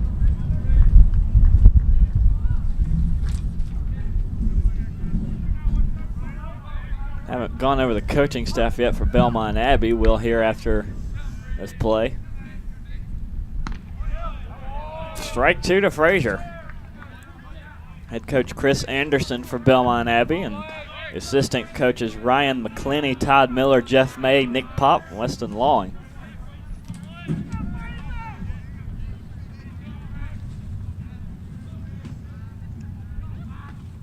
Full count again to Frazier. And this is ball 4, a walk.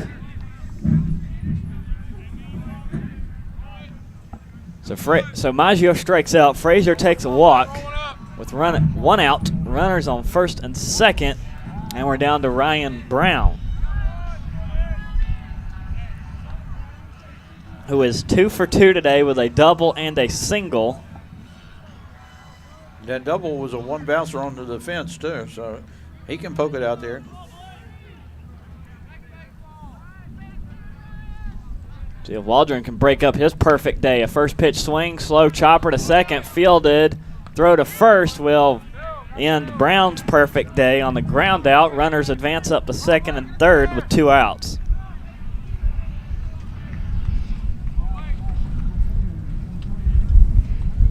That little sacrifice, he'll take that to move the runners up, get them in scoring position.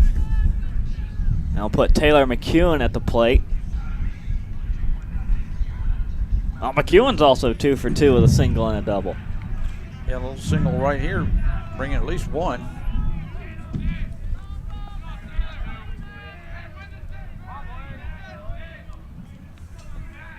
Needs something to break the deadlock at 3. And strike 1.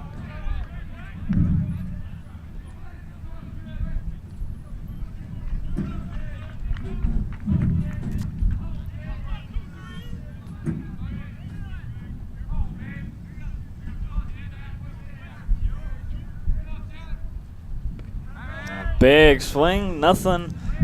As a result, strike two.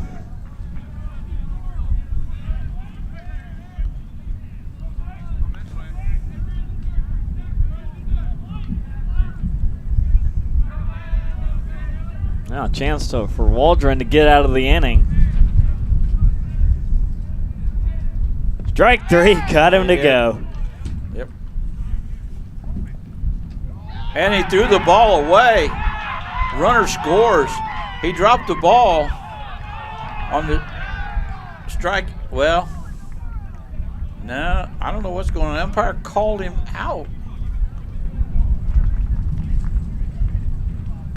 Coach Pay's already out there. Oh, yeah, he should, because the catcher dropped the ball, and the runner took off to first, and he threw the ball over the first baseman's head out into the field, and the runner scored. Should be a drop third strike. Yeah. Well, Coach Pay, it's about halfway to first, still talking. I don't think it's going to change your mind. Man, there's no replay to go watch, but no. Coach Powell's starting to head back to the dugout. The North Greenville defense is already on the field, so I think that's going to be that.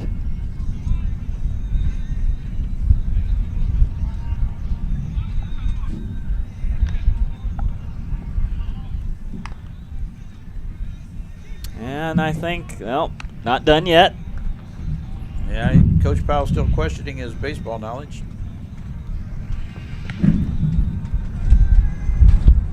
I still don't think this is going to amount to anything. Burgess is on the mound, and everybody's fielding ground balls. So we'll head to the top of the sixth after all of that. And there goes Coach Powell taking a – well, now he'll pull up at home and look at the plate, making sure it's still there. And we'll head to the top of the sixth. Nunziato, Yoder, and Curiton due up for Belmont Abbey. And what is turning out to be a very exciting game, so get your popcorn ready. We might be in for some fireworks later. Still deadlocked at 3 between North Greenville and Belmont Abbey.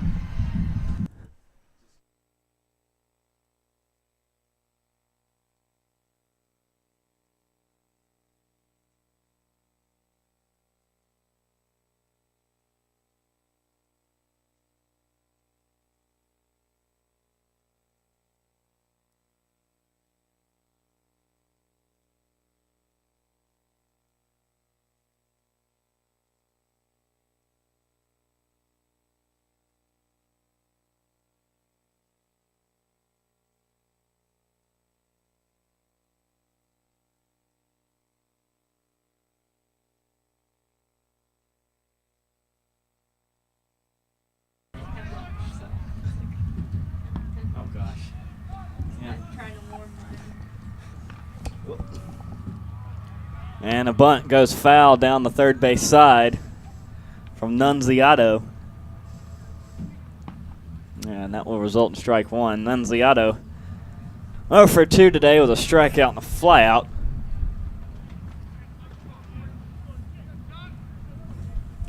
Well, even though the throw was high to retire Taylor McEwen back in the bottom of the fifth, it will go down scored as there's strike two.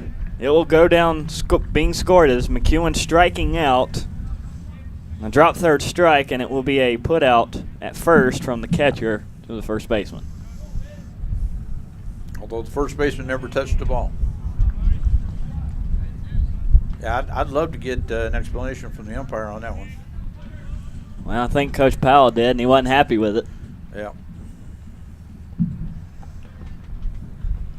A 1-2 count to Nunziato, and they'll let ball two go by. You know, the only thing I could think about that is that maybe the umpire said the catcher had the ball long enough for the out to be recorded and then dropped it. Foul ball trailing down the first base side into the hill. Well, Nunziato stays alive at a 1-2 count.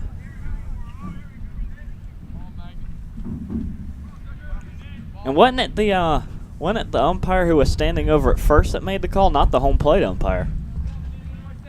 Or maybe it wasn't. I just wasn't looking. I'm not sure either. In fact, I thought the play was completely over. Yeah.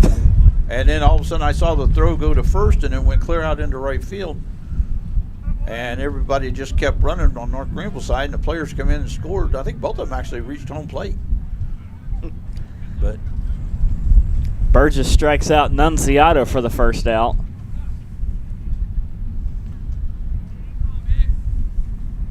As that's a hard hit ball down the third base side, foul from Yoder.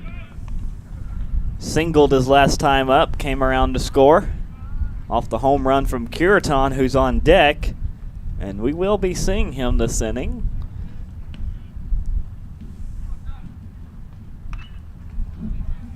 Fouled straight back for strike two.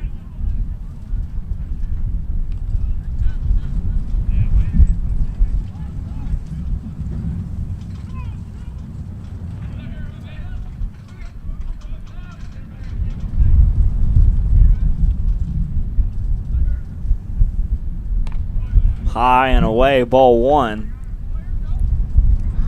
1-2 count to Yoder with one down. it really wouldn't be too bad a day. I mean, temperature's cool, but that breeze wasn't so heavy. Still showing 53 degrees. And Burgess getting better as the game progresses. Another inning with back-to-back strikeouts. Well, maybe Burgess got into the hot chocolate over there.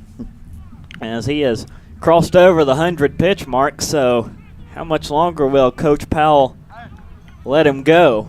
There is activity now in the bullpen. Looks like one's up and throwing.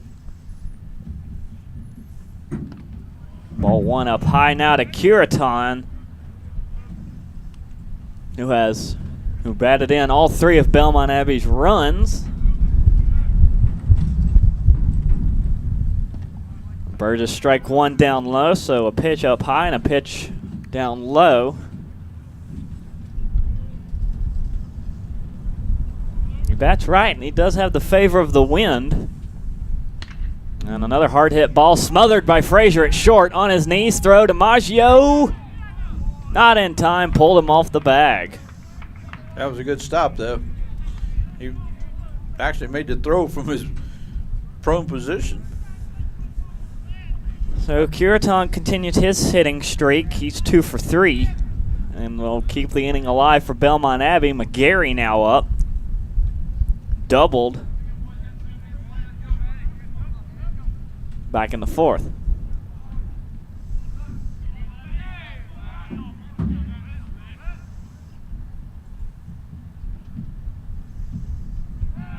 Pickoff attempt at Curiton. Not in time.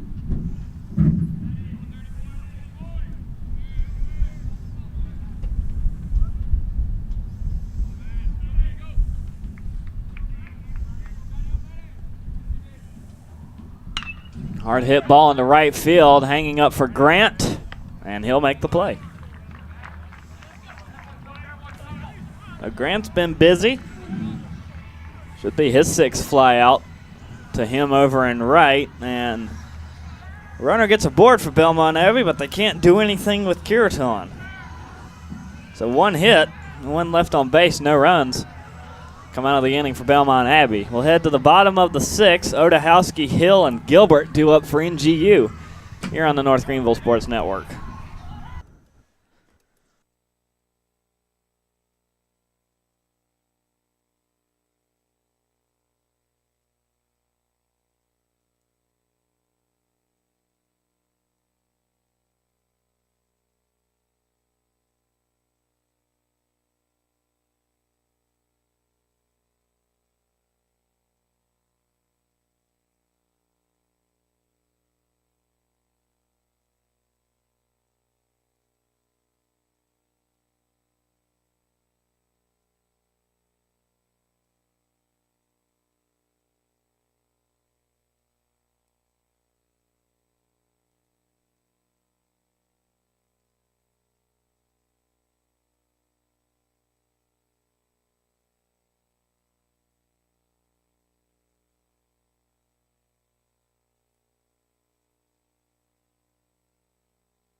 First pitch on the way and misses ball 1 to Odahowski. Now in the bottom of the 6th, still deadlocked at 3 between Belmont Abbey and North Greenville. Blake Waldron on the mound. Popped up. This one's going to be playable. Who's going to get it, though? The pitcher will, and front flip for Style. Yeah, give him about a 6 out of 10 on that one. Lean too much to the left. But the first out for Belmont Abbey, Odahowski flies out to the pitcher. Bring up Bennett Hill. Walked his last time up.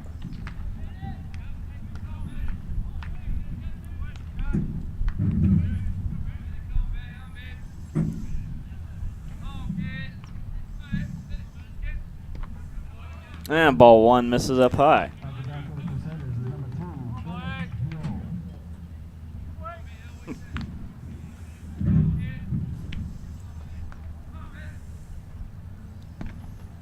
That one inside, and it will be ball 2.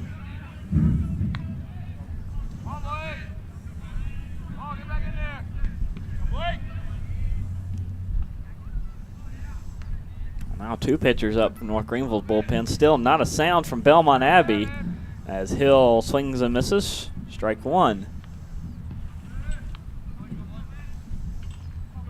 Ball gets away from the catcher, but no throw to first.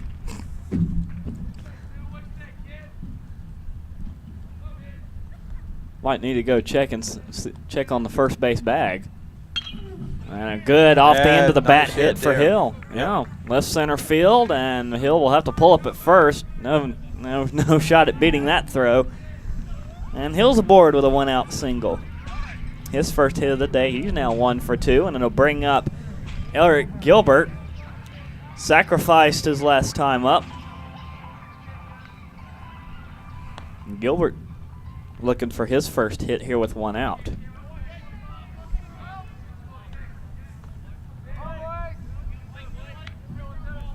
Crusaders have 2 pitchers warming up now. And a sharply hit ball dropped by the second baseman. And hold up at second, Hill. And he turned around to look, and that cost him some time. So, not sure. Have to wait and see if that goes down as a hit or an error. That one was so slowly, I think it'd be an error, but you never know. Clark Scolamero up to bat now, 0 for 3 today. Runners on first and second, only 1 out. And take strike 1.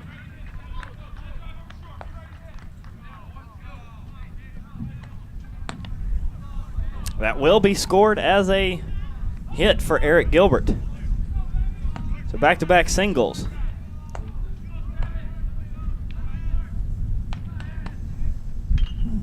Off the top part of the bat, this one's going to drop into left center field. Here comes a runner around third. Throw the plate, not in time, and North Greenville will break the tie with a RBI single from Clark Scolamero. And this run is brought to you by your favorite insurance company, as this is the insurance run that North Greenville was looking for.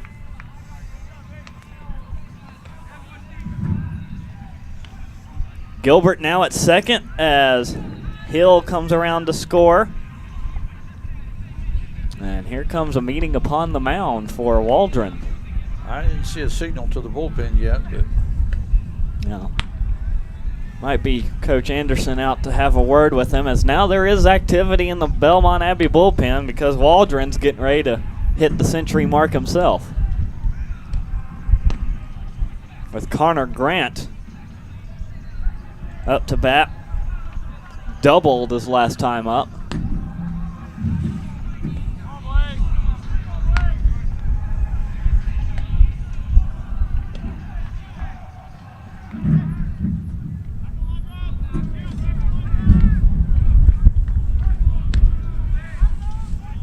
So can Waldron get out of the inning with only 1 run given up? Well, Grant calls time. And digs back in.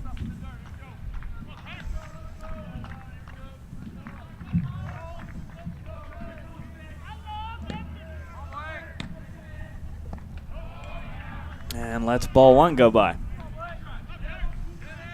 This is where your batter has to really be careful. Watch that ball carefully right all the way across the plate.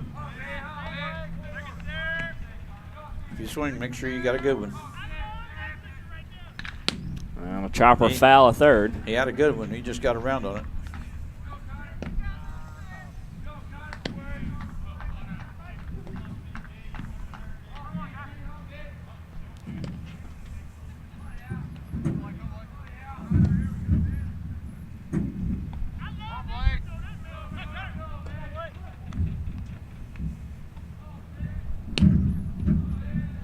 A 1-1 count.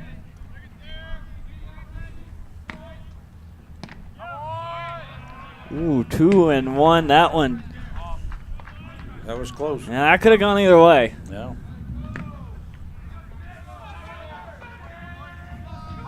Oh, it's 2-1, not 1-2.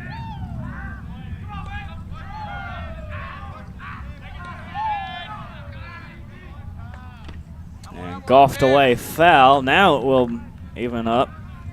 Two balls, 2 strikes.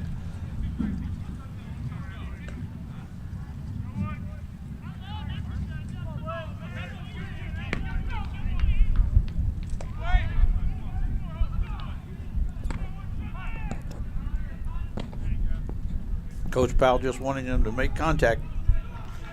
Put the ball in play. That one gets away from the catcher. Throw to third. Safe. Oh, not in time. That one, I might have been Coach Powell trying to go for the double steal, and it's ended up being successful, even if it wasn't. Right. Well, the careful part of that one was the catcher not throwing that ball out into the outfield. Yeah, that would have been costly. That might have scored 2 runs if it had got all the way to the outfield. Now put the ball in play, and you got at least 1. 2-2 count still to Grant. And he fouls it off.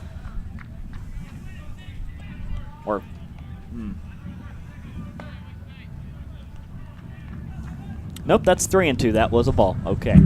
So it's a full count to Grant.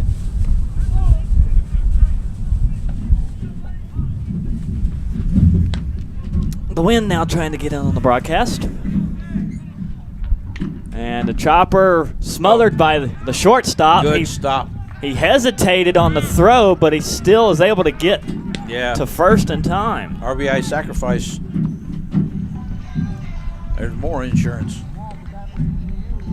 So Gilbert comes in to score. It's now 5-3 North Greenville. 2 outs on the board, though, and still 1 runner on the base pass at third. That is Scolamero, or should be Scolamero. Yes, it is. And Nathaniel Maggio up to bat. Yeah, you won't see a squeeze here. I guarantee that. Maggio's had his struggles today. 0 for 3. Ball 1 goes outside. That's where Waldron has been offering to him either way outside or way down low, and he's been able to get Maggio every time so far.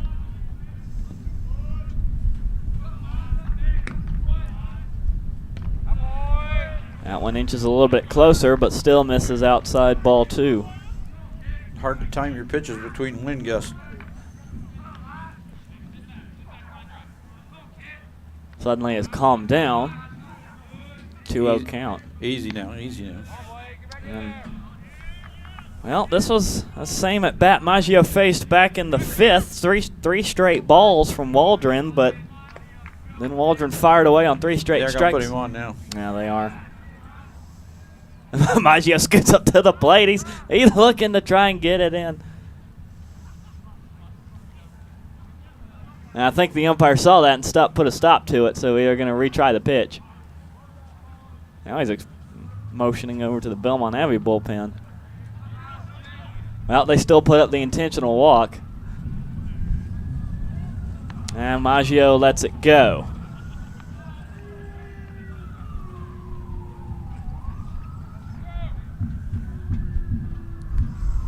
A Bit of strategy in play for Belmont Abbey here with 2 outs. Maggio aboard at first, Scolomero at third. And Andrew Frazier up to bat. He walked his last time up. And Frazier's got a bat. He could put a ball in play. Unofficially 0 for 2 today with a pair of flyouts. The time he has gotten it in play. This could be that big inning North Greenville's been looking for. By the numbers, they're about an inning short of their big inning as ball 1 misses up high to Frazier. Normally, the 7th is the big inning for North Greenville. They've outscored opponents 29-11 in the 7th. Still outscoring opponents here 17-4 in the 6th. Oh, down low to Frazier, ball 2.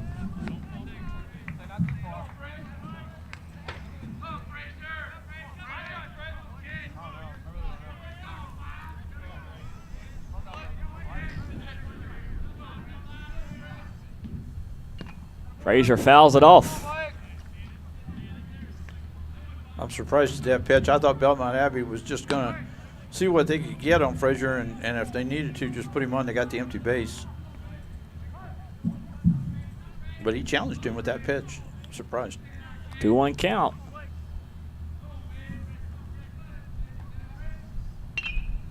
And Frazier fouls it off third base side. Waldron 1 pitch away from ending this inning.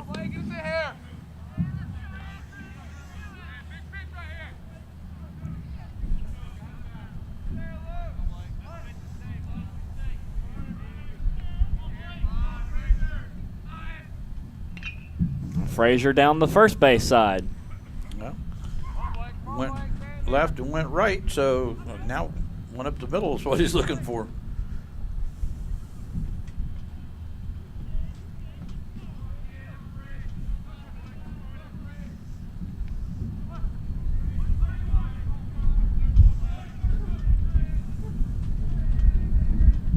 Pitch on the way, off Right the end of the bat, yeah, Right into center field. It drops, and that will score a run. Yes. I hate to be prophetic on some of that stuff, but I called that one. Maggio up to second. Scolomero comes around to score an RBI single for Frazier. And could this be it for Waldron? It's a second mound visit, and the umpire's trotting out to right field, motioning to the bullpen. He came out to get one. Umpires wanting to get this one done too, so they can head down to Greer and to Moe's and pick him up a burrito, something cold to drink or maybe warm. We invite all of our listeners to go by Moe's of Greer. It looks like number 25 coming in for Belmont Abbey. Michael Gonzalez is the 25. And he will take over the duties from Waldron.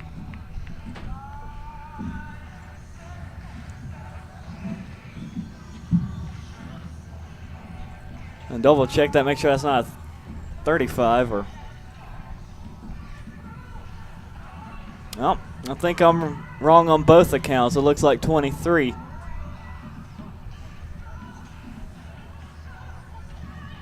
Yep, that's a 3, not a 5. So that is actually Brady Hill who will take over for Blake Waldron. Brady Hill on the hill. Hill with a 2.57 ERA for Belmont Abbey, a decision of 1 win, no losses. So it'll be its 10th appearance through 7 innings for the Crusaders. He has struck out 9, walked 4, and opponents are batting not well against him, 167 on the batting average.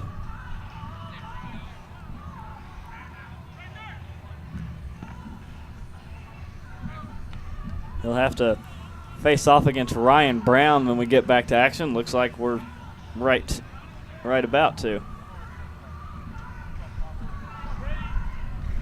So Waldron will finish up today officially 5 2/3 innings pitched. He's given up 9 hits, 6 runs, all 6 earned. Walked 3, struck out 3. And 118 pitches.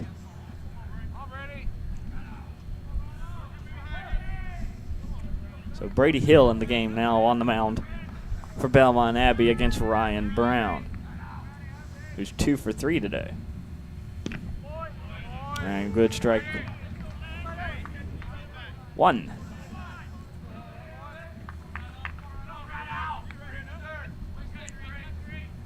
Two on at first and second for NGU, but also 2 outs for Belmont Abbey.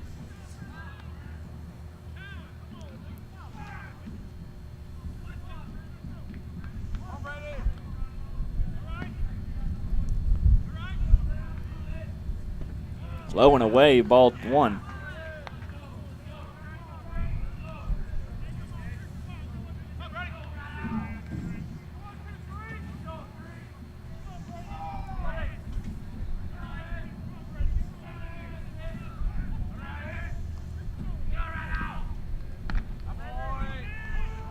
Strike 2 against Brown.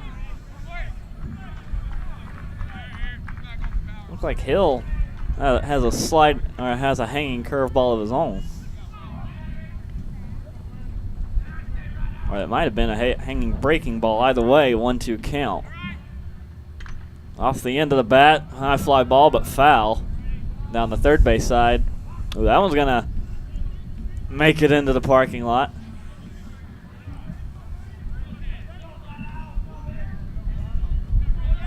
That one might have made a few people nervous.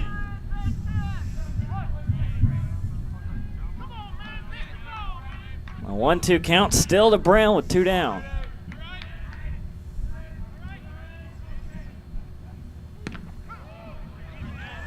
Ball 2 just outside. North Greenville trying to load him up.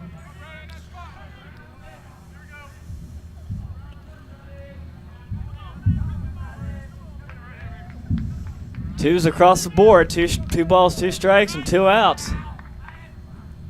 And a low pitch swung on, throw to first from third is not going to be in time. Yep, they're loaded.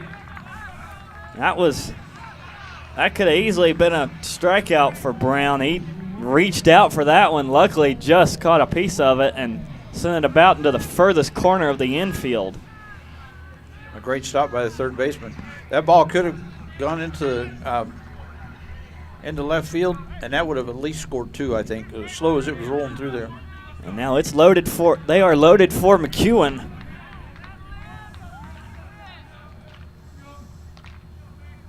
Who is 2 for 3 today, and he hits this one into left field. 1 run comes in. Here comes 2. A big turn at third. And everybody's safe. North Greenville scores 2 more. McEwen with a 2 RBI single.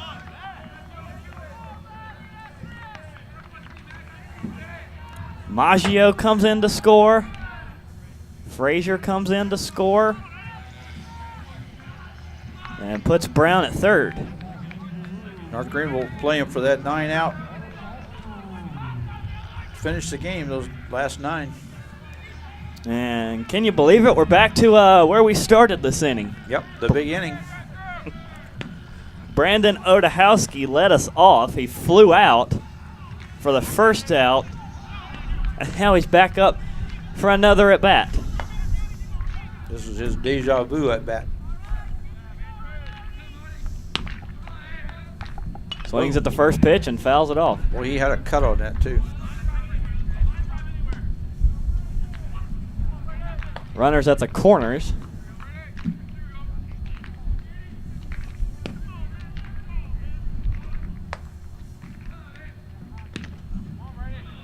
Odahowski lets it go by 1-1.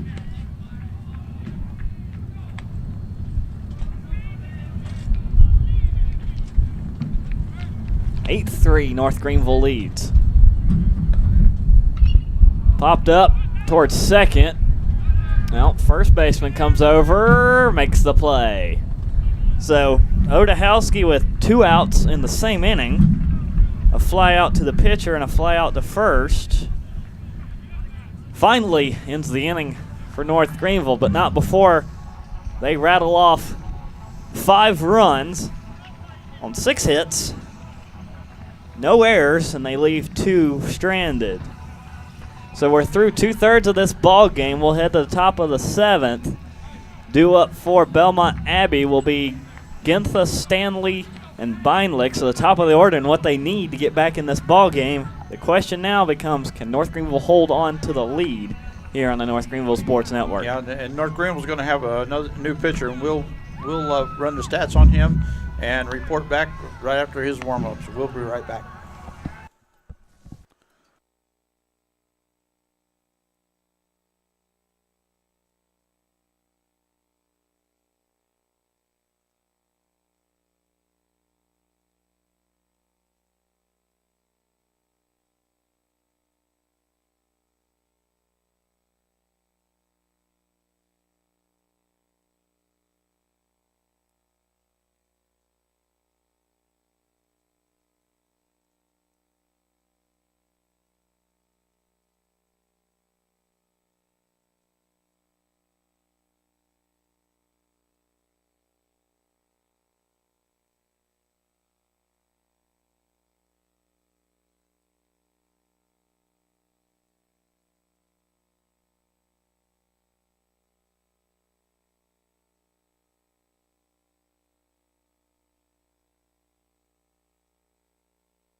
Kyle Cadlib is the new pitcher on the mound for North Greenville.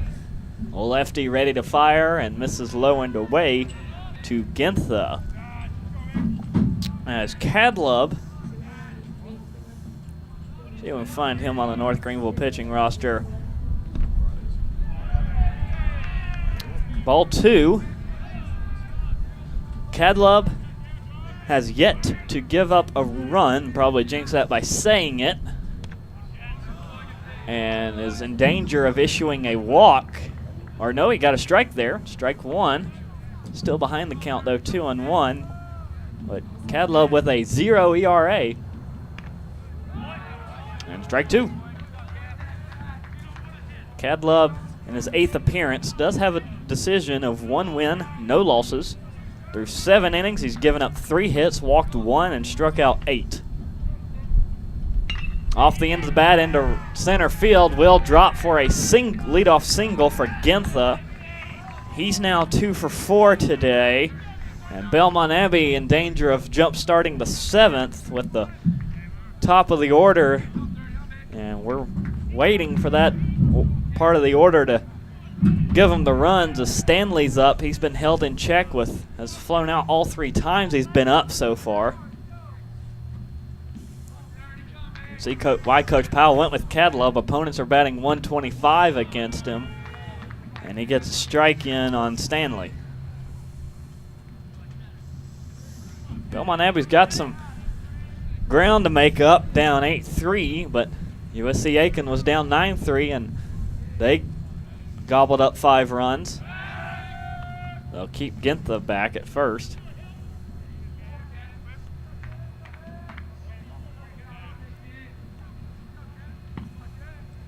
And it's been the late game that North Greenville struggled with the most pitching-wise. Ball 1.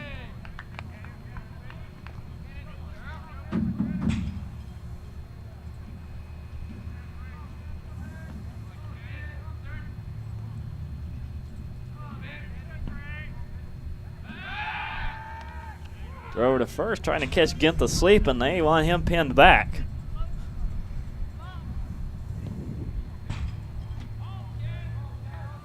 Gintha with 1 stolen base recorded. Throw the plate.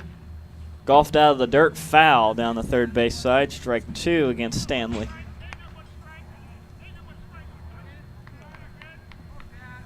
Should be a 1-2 count.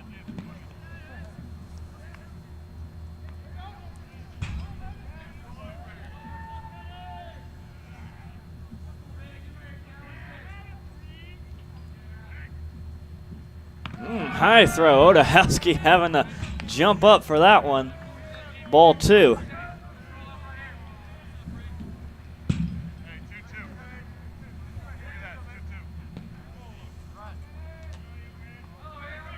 Yep. Outfield's confirming. It is 2-2. And a chopper right to second. Fielded, flipped to second, dropped there. Everybody's safe.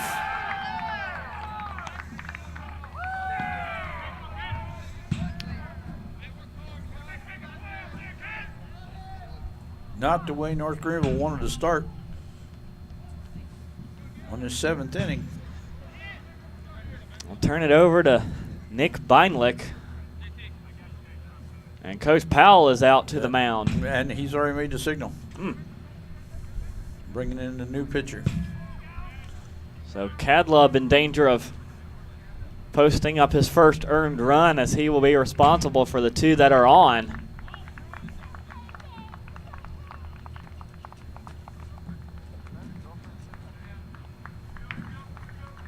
And this is a strategy Coach Powell used it at USC Aiken.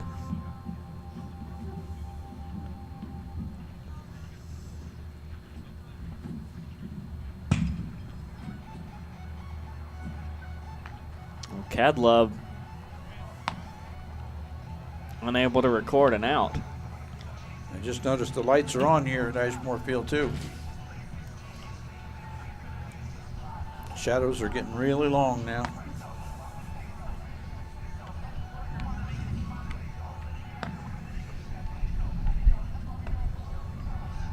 I believe I'm reporting a number 4.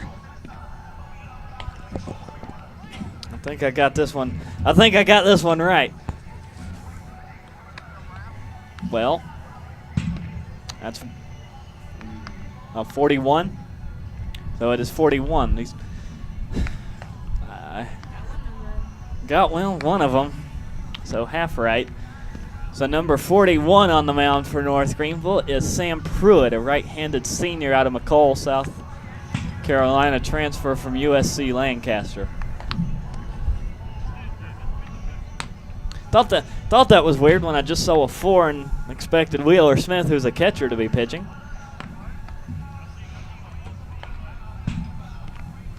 Let's see what we got on Pruitt.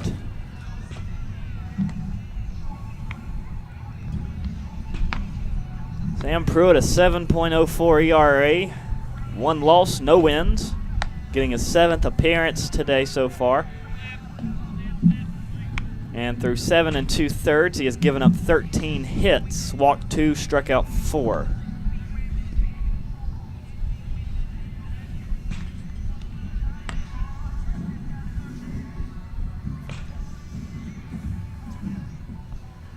And you got to feel Coach Powell knows the bullpen has had their struggles through the first bit of the season, trying to find a combination that'll work.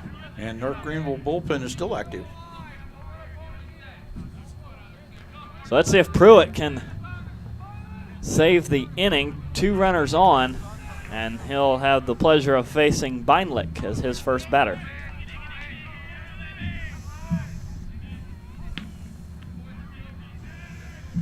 Beinlich today 1 for 3. And misses the catcher, and that's going to allow both runners to move up.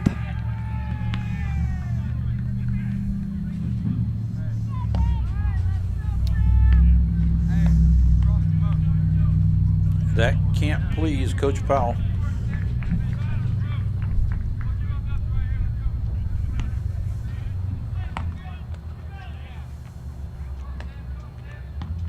So Belmont Abbey barring a very amazing defensive play, should get a run out of this, at least one, maybe two. Ball one to Beinlick. And 1-1.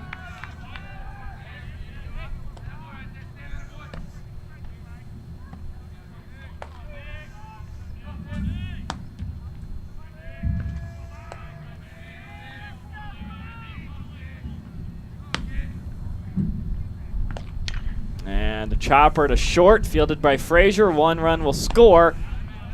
And the first out is on the board. So now it's 8-4. Belmont Abbey back in striking distance. And still a runner to contend with. Yeah, North Greenville not too worried about giving up one. If they can just hold it here now, maybe get a double play and get out of this thing. Colin Rosenbaum now up to the plate. Ball one low and inside. Now Rosenbaum 1 for 2 today. Singled his last time up. That'd be good enough to score a run here. Ball two.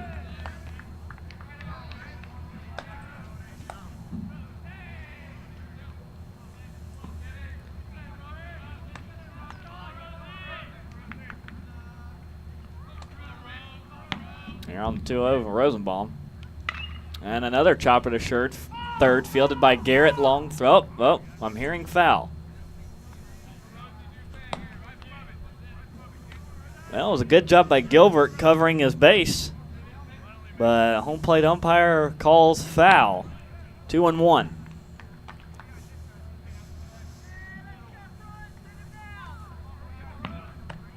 So that holds the run for the moment. But Pruitt has his work cut out for him, still behind 2-1. The North Greenville shortstop is actually playing in the grass, back. Now he's in the dirt. Inside for ball three. Yet Frazier's backed up to almost be a fourth outfielder. He's expecting Rosenbaum to get a shot down that third base side. But Pruitt in danger of walking him. And strike two.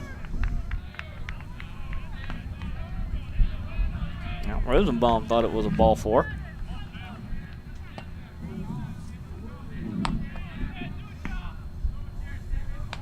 Still might get his wish. It's a full count.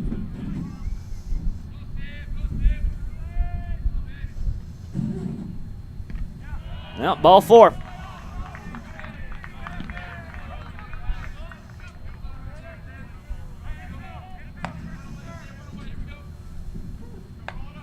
Puts runners at the corners for Belmont Abbey with only one out. And Caden Krause up to the plate.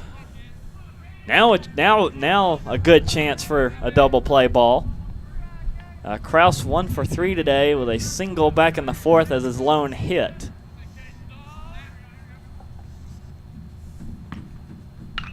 Hard hit ball in the center field, hangs up, caught by Scolomero. He'll throw to the plate. It's not cut off.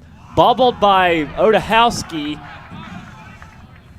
And they won't get the tag out at the plate. 2 runs come across for Belmont Abbey. Yeah, it was a good throw. It was on time, but just that little hop was a little bit too much to handle. North Greenville gets their second out. Belmont Abbey moves to within 3. And with a runner on first, Nick Nunziato up to the plate. Nunziato looked hungry for a hit, struck out twice, and was flown out. And North Greenville wants the pickoff at first, doesn't get it.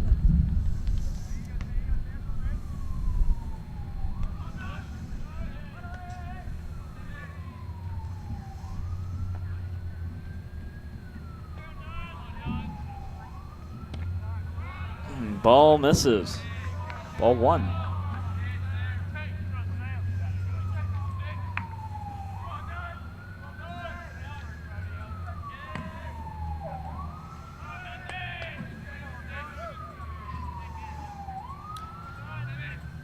2 outs for North Greenville. A hard hit in the left field, and oh boy, that one was misjudged by the left fielder. Belmont Abbey holds the runner at third, and it's a stand-up double for Nunziato.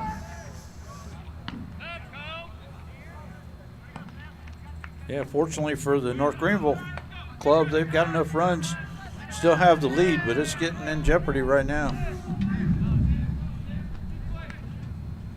2 runners in scoring position again for Belmont Abbey as the inning continues on. We're down to the catcher, Thomas Yoder. 1 for 3 with a single, and pitch runner coming on for Belmont Abbey at second.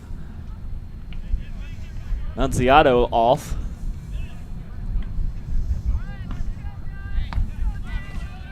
Looks like number 6, Robert Lathrop, will come on to pitch run.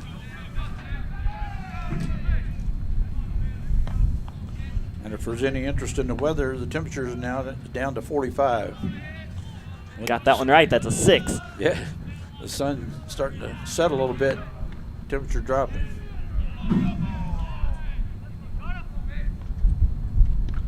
Big rip and a miss from Yoder, strike 1.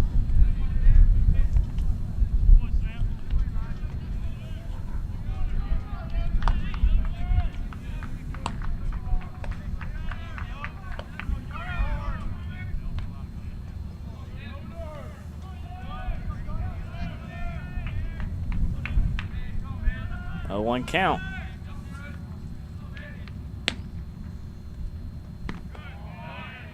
Breaking ball doesn't break.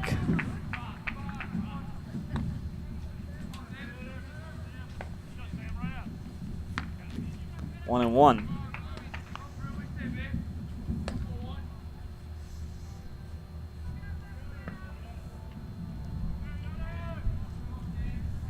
Pruitt ready to go.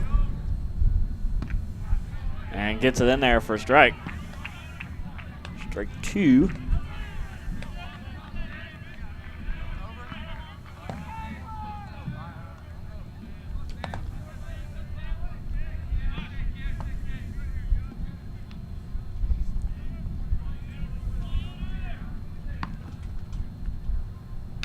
And another hard hit ball right to third. Gilbert, plenty of time. DiMaggio at first. Retires the side for Belmont Abbey. Now North Greenville down to 6 outs. They'll be heading to the locker room. Belmont Abbey, though, with a productive inning of their own. 2 runs on 2 hits, 1 error, and 2 left on base. So we'll head to the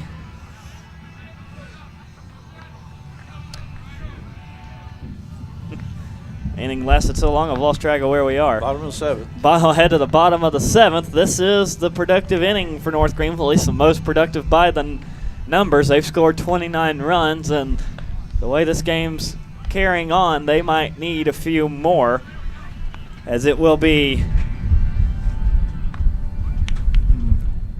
It should be Hill, Gilbert, and back to the top of the order for Scolamero coming up here on the North Greenville Sports Network.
Bennett Hill will lead things off for North Greenville, going up against Brady Hill.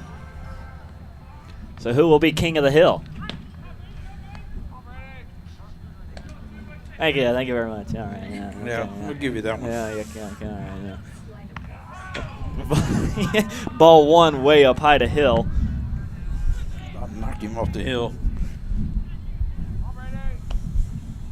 North Greenville batted around in the top of the sixth.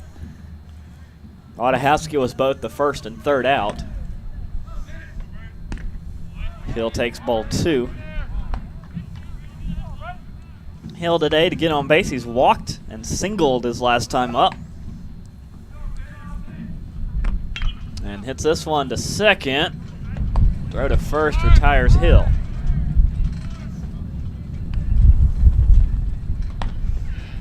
One down, we'll bring up Eric Gilbert. Singled his last time up.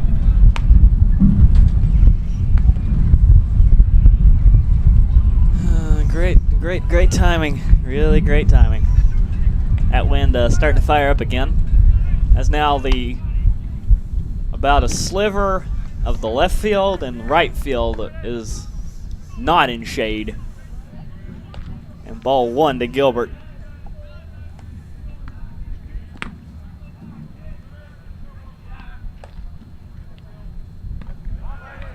And ball two.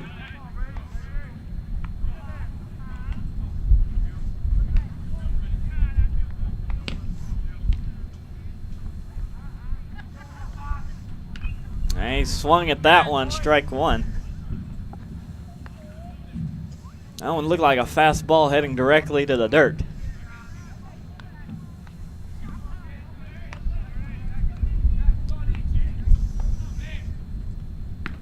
Ball three.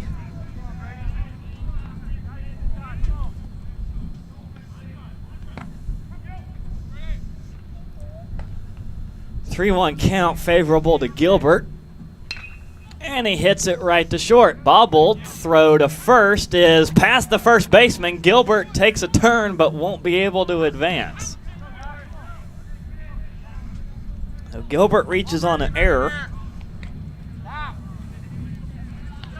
Great hustle that time by the catcher, following the runner all the way down first to back up that throw.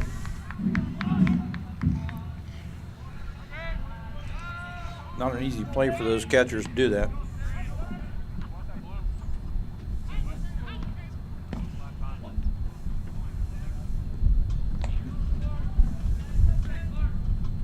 We're back to the top of the order now with Clark Scolamero. Takes ball one and then time called by Belmont Abbey. Oh, and maybe a change coming up.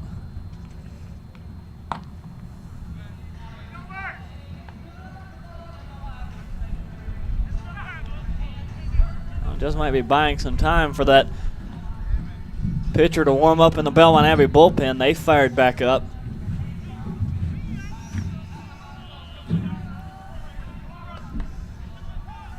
And here comes the umpire out to break it up.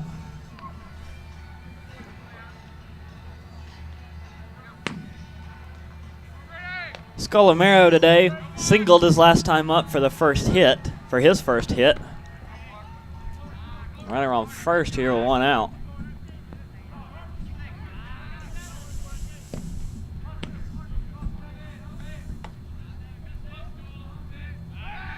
And keeping Gilbert back.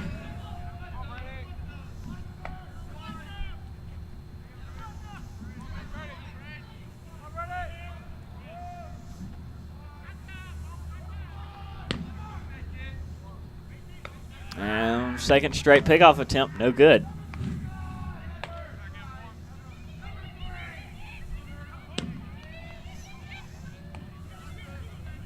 Someone's turned a hyena loose in the dugout. This throw to the plate hits the batter. That's got to hurt on a day like this when it's so cold. For sure. It's like getting hit with a frozen puck in hockey. I can't imagine that being much more pleasant. Exactly. So Scolamero aboard. Runners on first and second. They'll turn over to Conor Grant.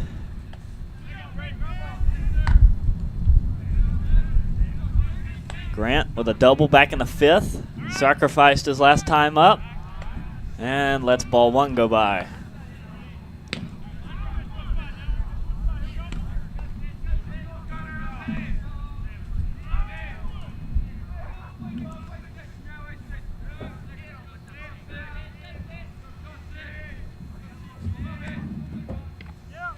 There's strike one.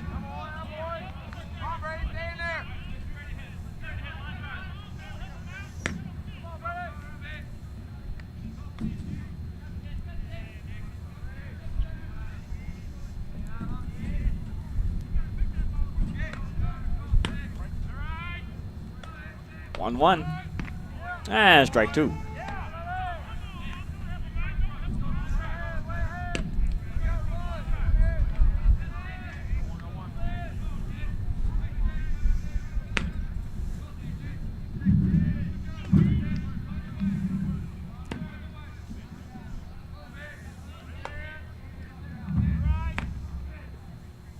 And a chopper back to the pitcher. He'll throw to first to get the force out. And Grant is down on the fielder's choice. Runners advance to second and third. And if there was ever a time for it, Nathaniel Maggio up to bat. But first base is open. They intentionally walked him last time. Let's see what the strategy play is here.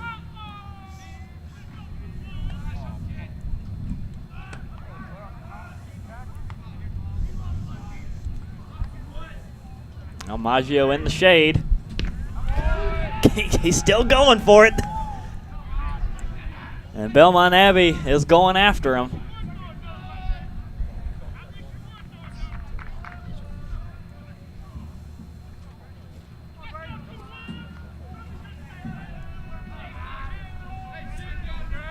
Oh, 1 count to Maggio.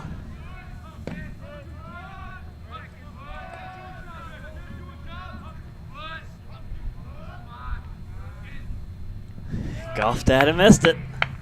Strike two.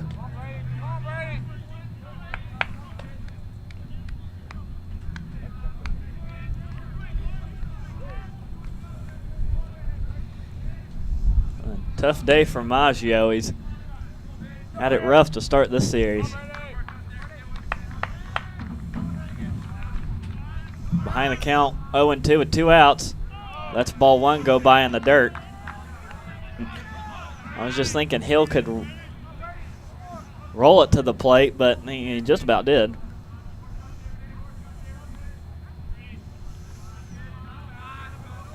One and two.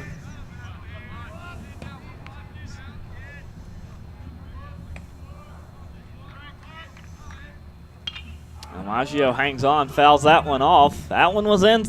That one might have been the best pitch he's seen yet. That one was inside, just a little bit late.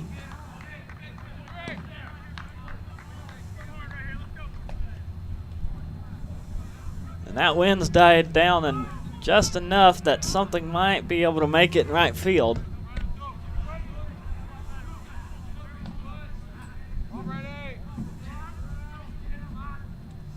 And strike three.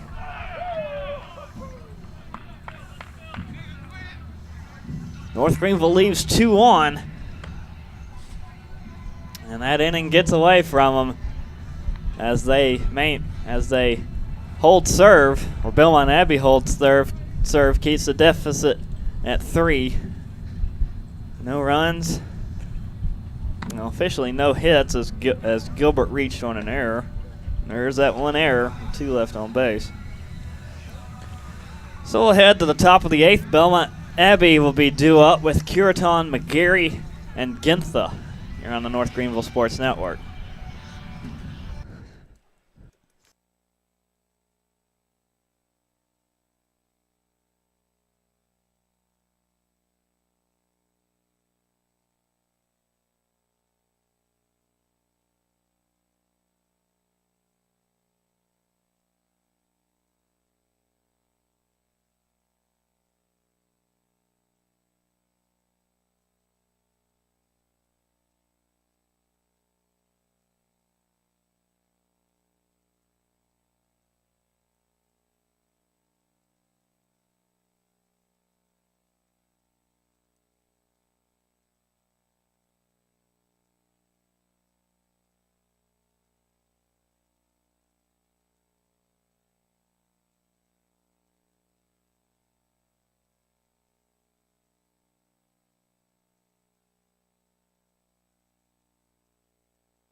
Sam Pruitt returns to the mound after Coach Powell trying to find the right combination to close the game out.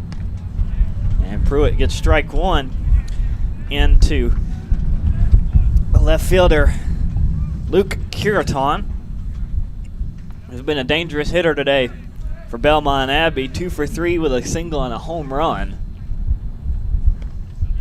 And ball one misses outside.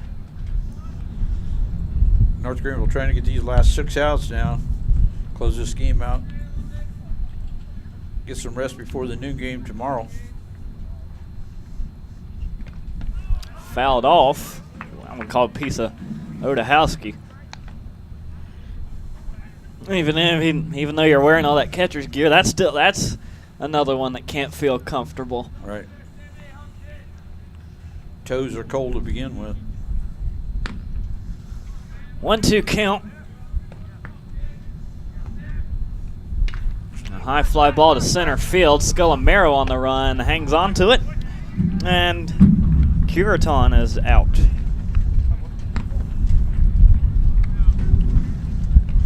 Move down the order to 9th spot hitter Matt McGarry.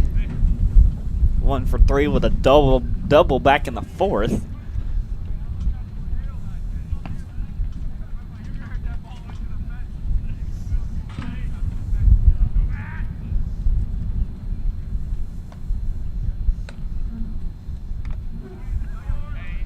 And it's ball one.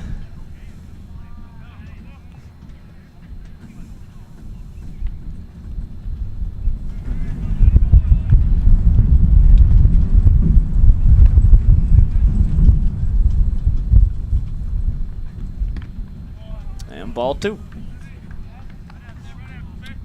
It's got to be hard to pitch in this wind like that, those gusts coming through. Trying to find that strike zone.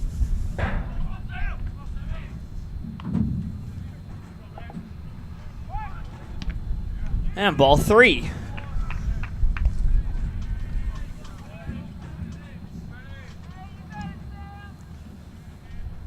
Sam Pruitt in danger of losing McGarry and putting a runner on. Bringing Gintha back up to the plate. He gets that one in there. Still a count in favor of McGarry. 3 balls, 1 strike.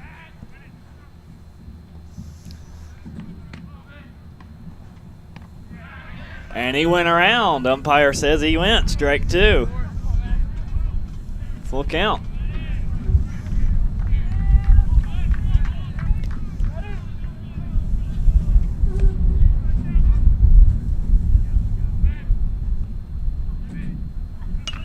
And a sharply hit ball, smothered but knocked away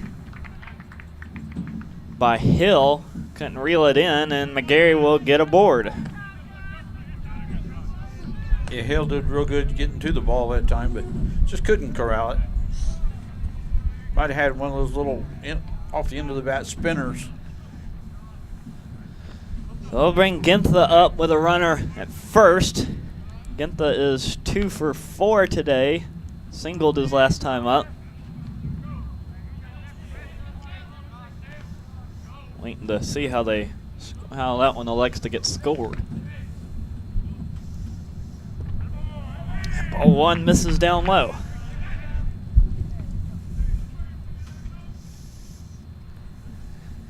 Now that will get credited for a hit to McGarry, so that's his second of the game. Pruitt is having some trouble getting the zone. 2 balls, no strikes to Gintha.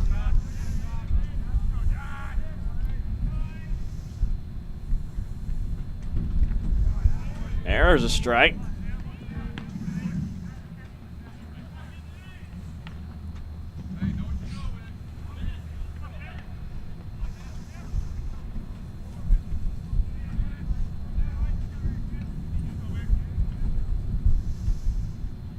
Off the end of the bat, right to Hill. He'll try for 2. They get 1, and that's it. So they get the lead man at second. Now McGarry. And Gintha is aboard. 2 down will bring up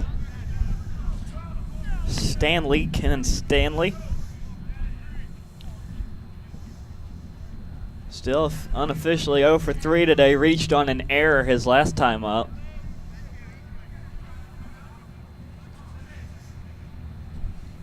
What can he do with a runner on first? He'll take ball 1 up high.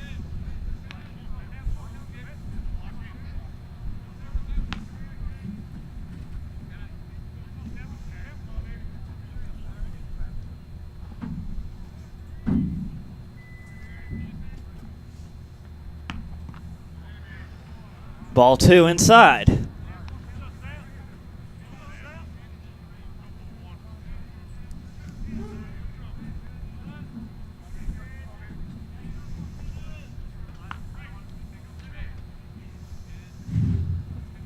Two-0 count.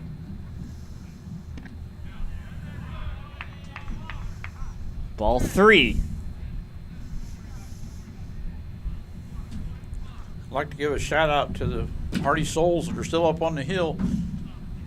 Our North Greenville fans come out to watch a good game today, and they've seen a good one. Pruitt in danger of walking Stanley. 3-0 count. He was able to battle back against McGarry. McGarry got aboard anyway. Ball 4 misses, and it's a 4-pitch walk for Stanley.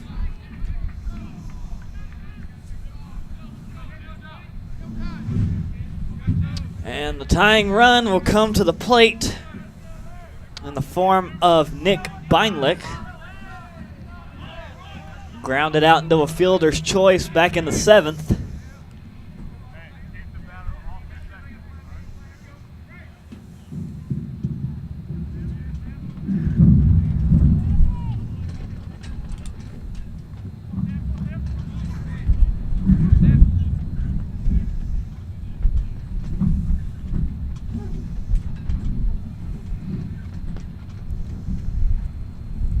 Pruitt ready to go, misses outside, ball 1.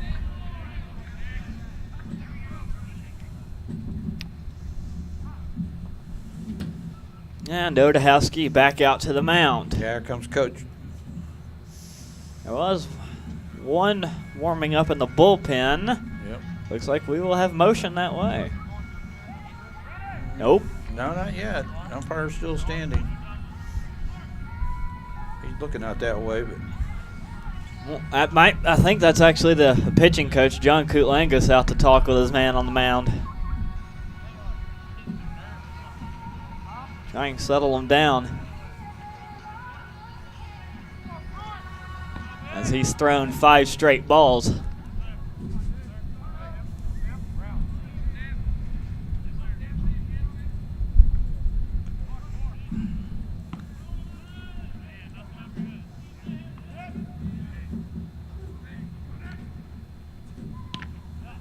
There, he gets it in there for a strike. yeah, the talk helped.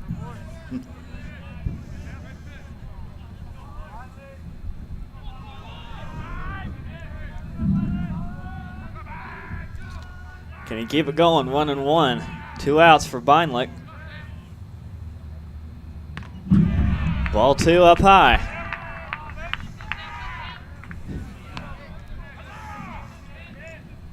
You can get a force out it. Really like it at first. You can get it at, well, you can get it at second too. Any base, Shack, except home. The players in the Belmont Abbey dugout with their rally caps on.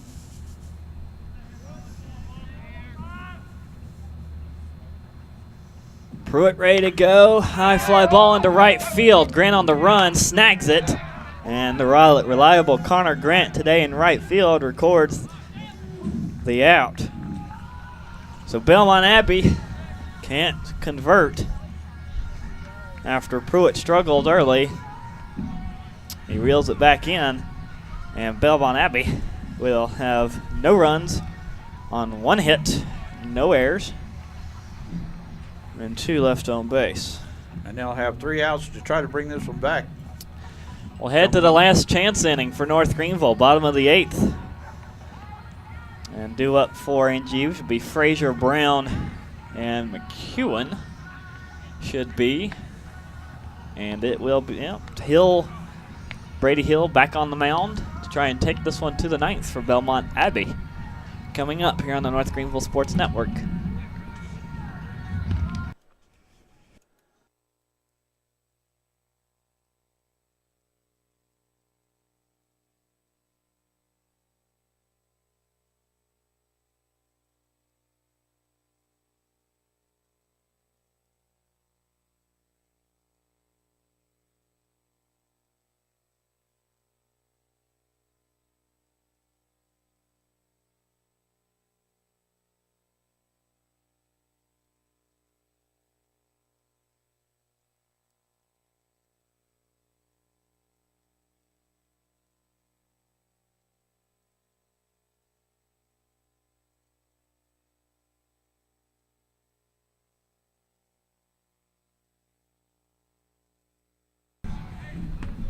Brady Hill will try and keep the deficit the same as the first pitch swing bounces off the pitcher's mound. Good field, and that will retire Andrew Frazier for the 8th.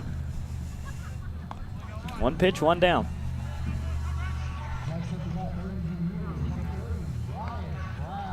Ryan Brown back up to the plate. Had a perfect day going until the 5th inning. Now he's only 3 for 4.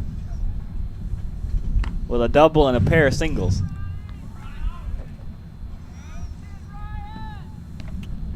Take strike 1.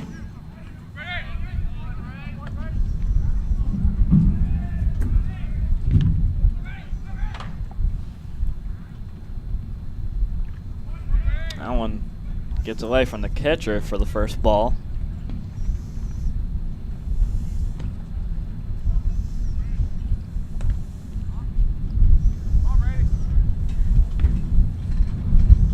One. That one missed 2. Yeah, it did. Ball 2. 2-1 count. 1 out.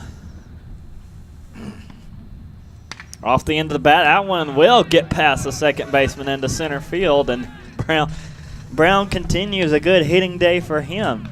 Now 4 of 5 with 3 singles and a double. Going to have a pitching change for Belmont Abbey now. Well, that will be it for Brady Hill. Calling in the right-hander. Taylor McEwen will be up to bat for North Greenville as he is also 3 for 4 with 2 singles and a double. Also had the dubious drop third strike back in the 5th. Looks like a 27 coming in for Belmont Abbey.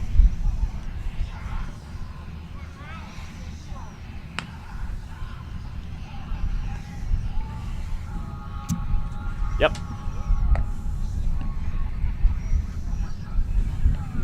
I can't keep my hand steady enough. It's shaking so much from the cold. I'm going to go with 27. Yeah, Sam Luchansky.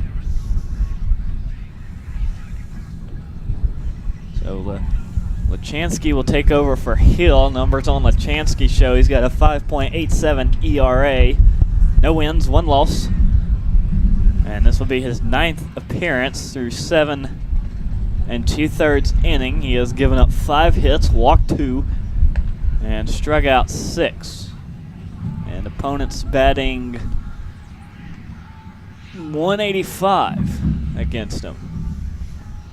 And I kept my promise. I got his name right. I told him before the game I'd get his name right. Well, if we see him tomorrow, be sure to tell him. So while he gets what warm-ups he can, and Ryan Brown on first for North Greenville. Taylor McEwen up to the plate. McEwen, a great day for him. 3 for 4 with a double, 4 RBIs. And has scored himself.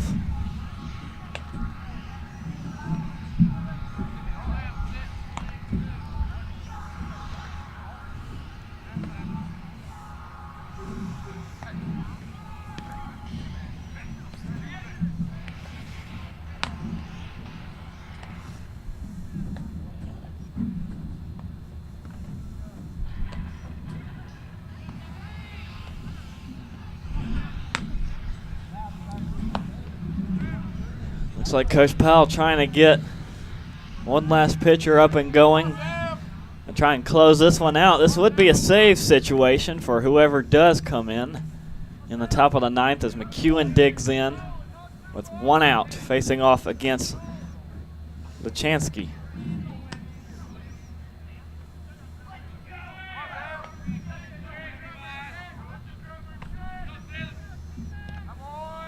And misses inside, ball one.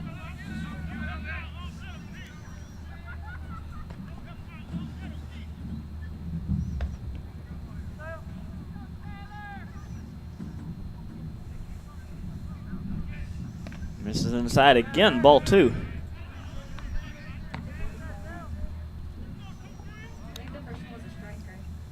Oh, got to reverse that. First pitch was a strike.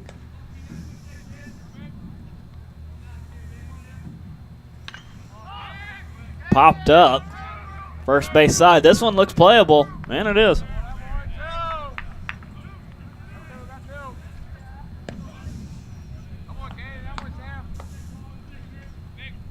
And we're down to 4 outs away from closing this game out.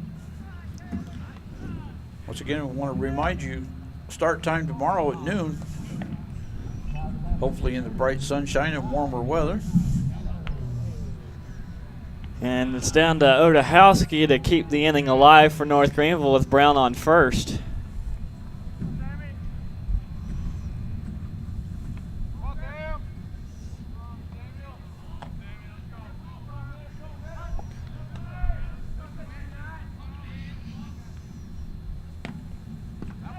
And strike one. Odahowski 0 for 3 today with a walk.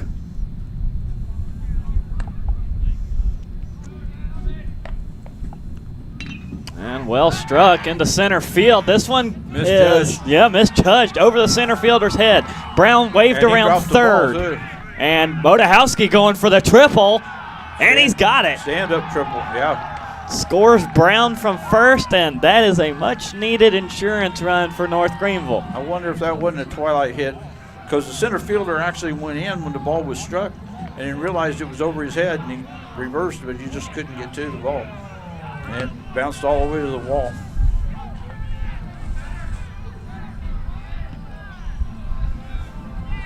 Bennett Hill now up to bat, with Odahowski standing 90 feet away.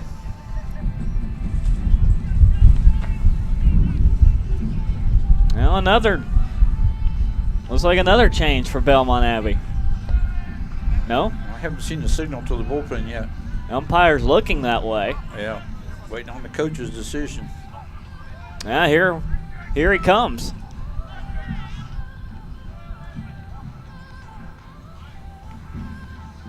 Number 44,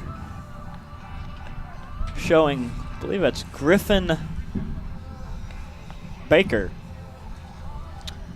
Lefty freshman from Durham, North Carolina. Bless you. So Baker will take over from Luchansky. And Baker at a even 2.0 ERA, 1 win, no losses, and he will come in for his 6th appearance of the season through 9 innings for Baker. He's given up 7 hits, walked 8, struck out 10. Opponents are batting .241 against him. And he'll have to face Bennett Hill. Also a pitch runner has come on for Odahowski. It is Andrew Meadows who will come in for the catcher, who stands at third.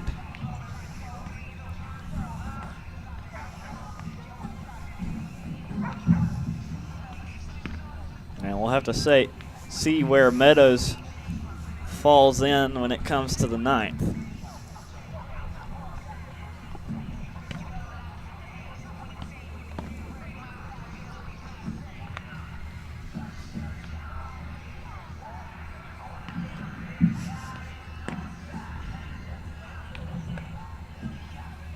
Bennett Hill waiting to get another at bat. Umpire graciously giving the pitcher a little extra warm-up time.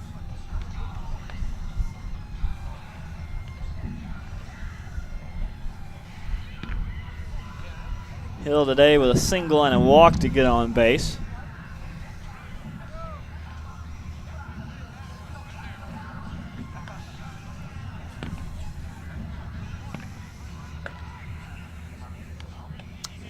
Still warming up.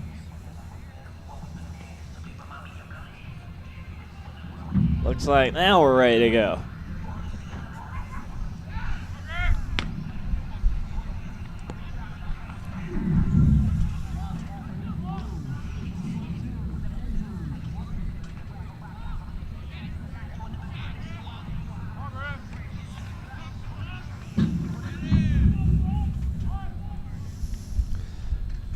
Two outs on the board, runner at third for North Greenville. Baker to Hill. Strike one.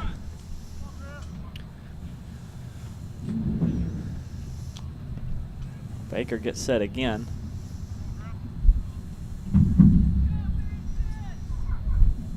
And ball one to Hill.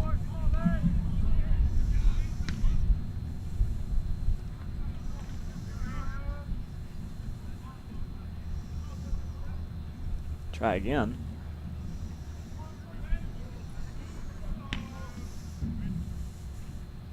And it's in the dirt, smothered by Yoder.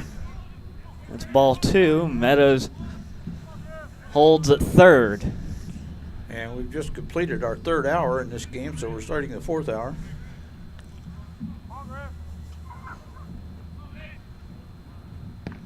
Outside, ball three.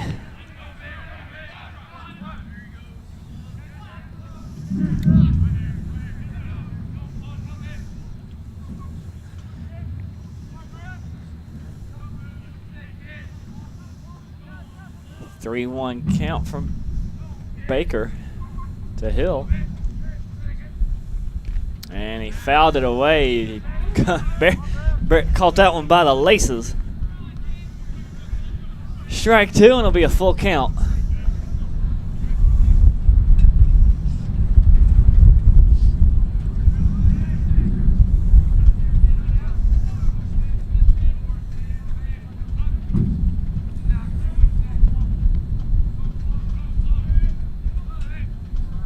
Payoff pitch off Baker. And he's hurt. Hill is aboard. We'll have to hold up there. Yeah, that one bounced off of his ankle. Yeah, got him in the leg, I think. Yep.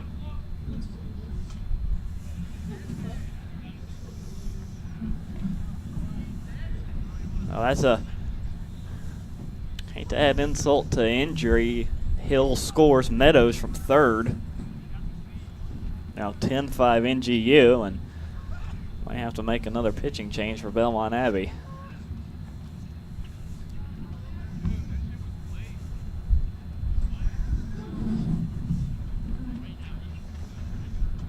So while they attend to Baker, Eric Gilbert will be due up next.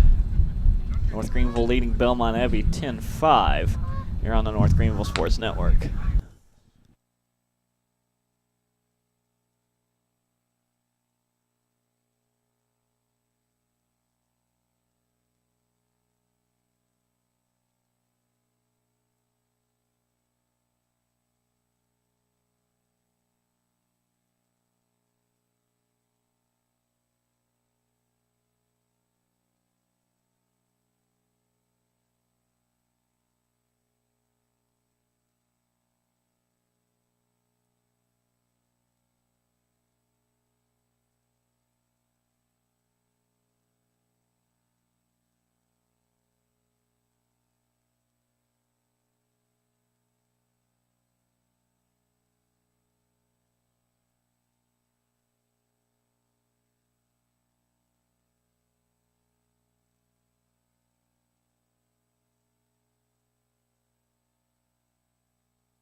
Stephen Huber has come in for the injured Griffin Baker. Baker did walk off the field under his own power back to the Belmont Abbey dugout. That's a good sign to see, and be able to put pressure on that ankle.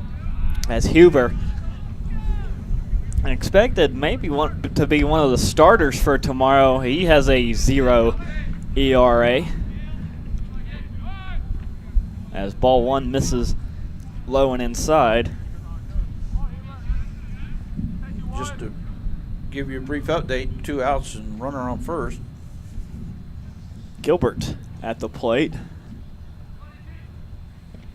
And 2 straight balls low and inside.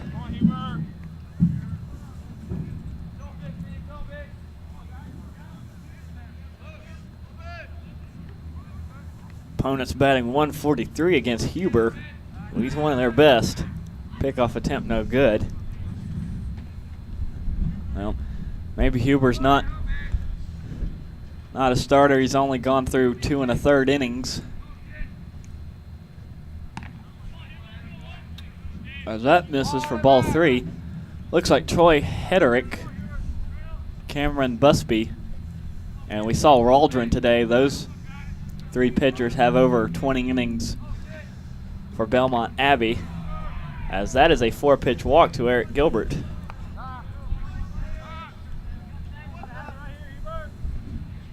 Now runners on first and second. We're back to the top of the order for Clark Scolamero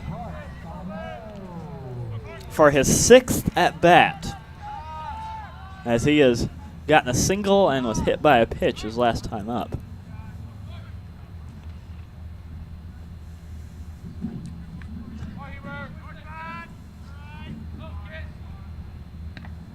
And strike 1 to Scolamero. North Greenville leading 10-5.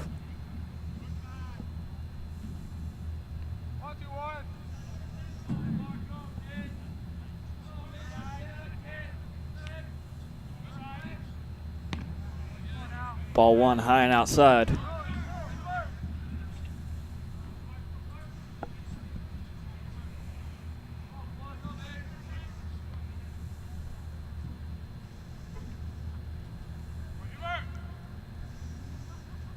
One and one with 2 outs. Up high again, ball 2.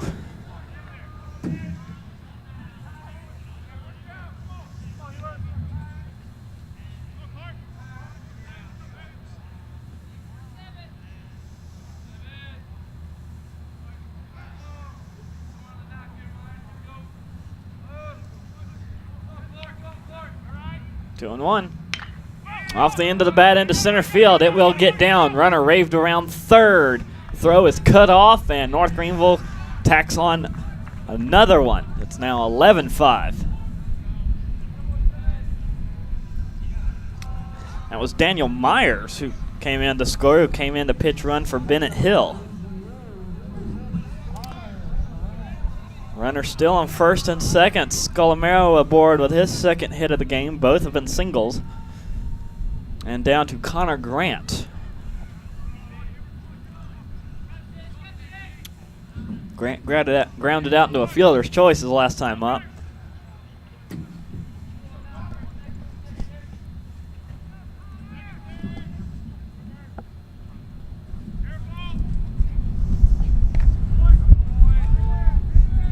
And it's strike 1.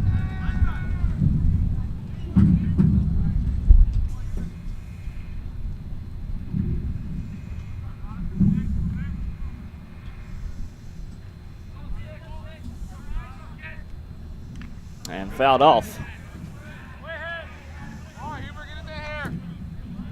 We've still got more baseball to play, at least 4 outs.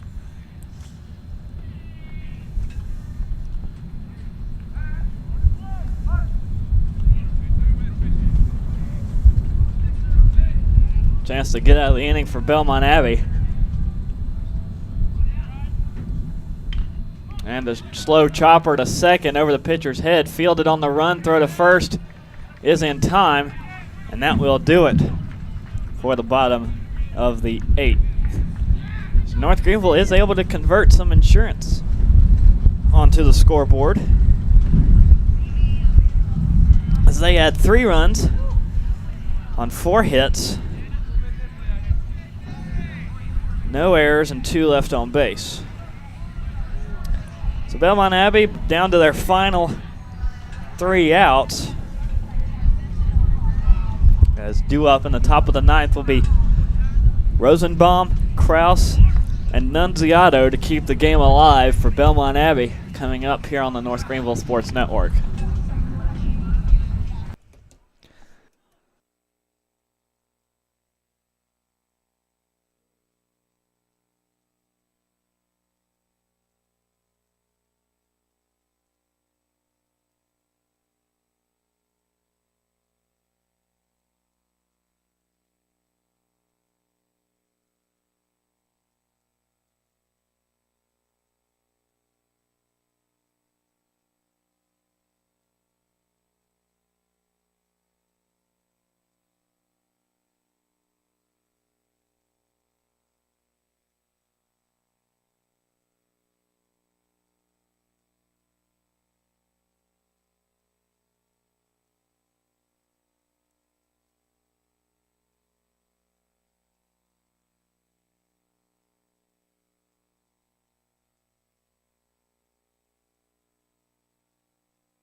Conor Grant will be called upon once again to try and finish this one out, as North Greenville adds 3 runs on the bottom of the 8th to make it 11-5. And Grant misses low and away, ball 1 to Rosenbaum, Colin Rosenbaum. Is 1 for 3 today. And Grant misses again, ball 2.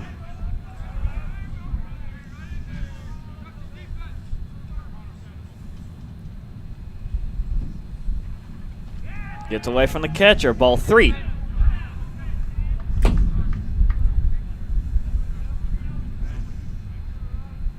Belmont Abbey still with their rally caps on, thinking they can come back, and it's possible.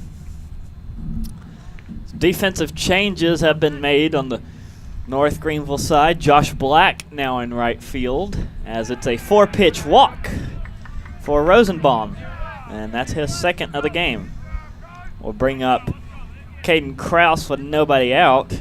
Kraus 1 for 3 today, or 1 for 4 today, with a single back in the 4th. And a chance to get on base here with nobody out. Ball 1. Daniel Myers has moved in to play 2nd for Bennett Hill, who he came in to pitch run for. Wheeler Smith now catching for Odahowski. And everybody still in the same positions where they started, apart from Black in right, Myers at 2nd, and Smith now catching. North Greenville getting another pitcher warmed up in the bullpen. They might need it. Grant has yet to find the strike zone. There's one.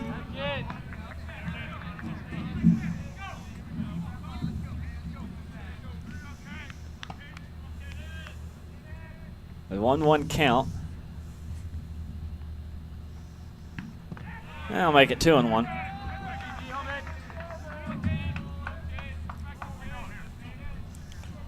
Pitcher just trying to keep everything down, trying to get him hit something on the ground. Back. And a mistake was made there, because that one is a home run. Yep. That one is out of here, as Kraus homers to left field. And the rally begins for Belmont Abbey. Never say never. A walk and a home run bring them back within striking distance. Now 11-7. And the base is cleared for Nunziato back to the plate. 1 for 4 today with a double.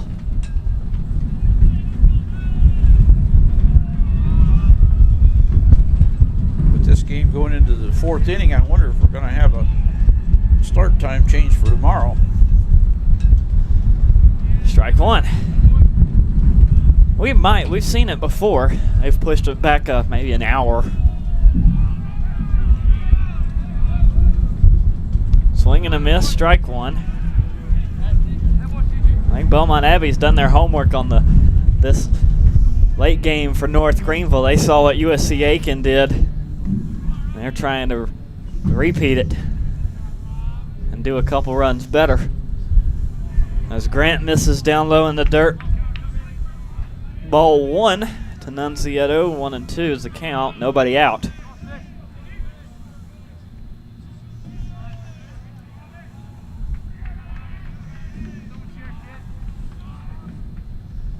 Got him to go and strike 3. 1 out posted. The inning, however, will continue after the 2-run home run from Caden Kraus. We're down to the catcher, Thomas Yoder. Yoder 1 for 4 today. A single back in the 4th. And let's ball 1 go by.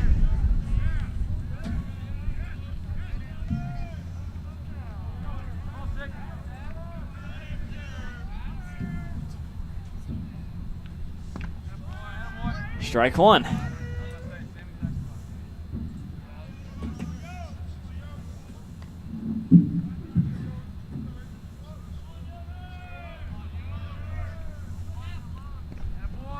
And strike 2 on the curveball.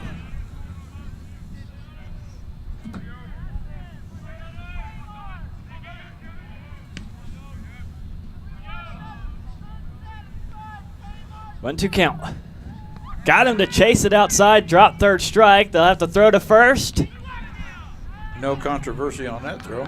Well, I think that one will stand. Belmont Abbey down to their final out now. And it's going to be a tough one to get. Luke Curiton up to the plate.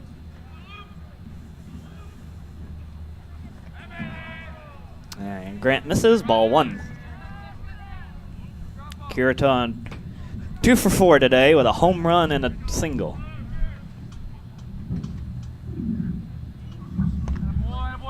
Strike 1 from Grant.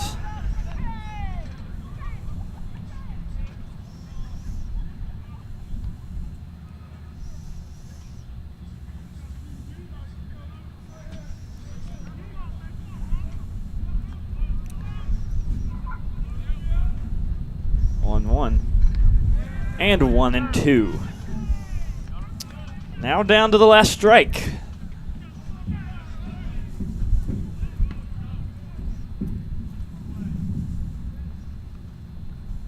And got him to chase it. Yep. Strike 3. Yep. Game over. We appreciate all of you staying with us for this long game.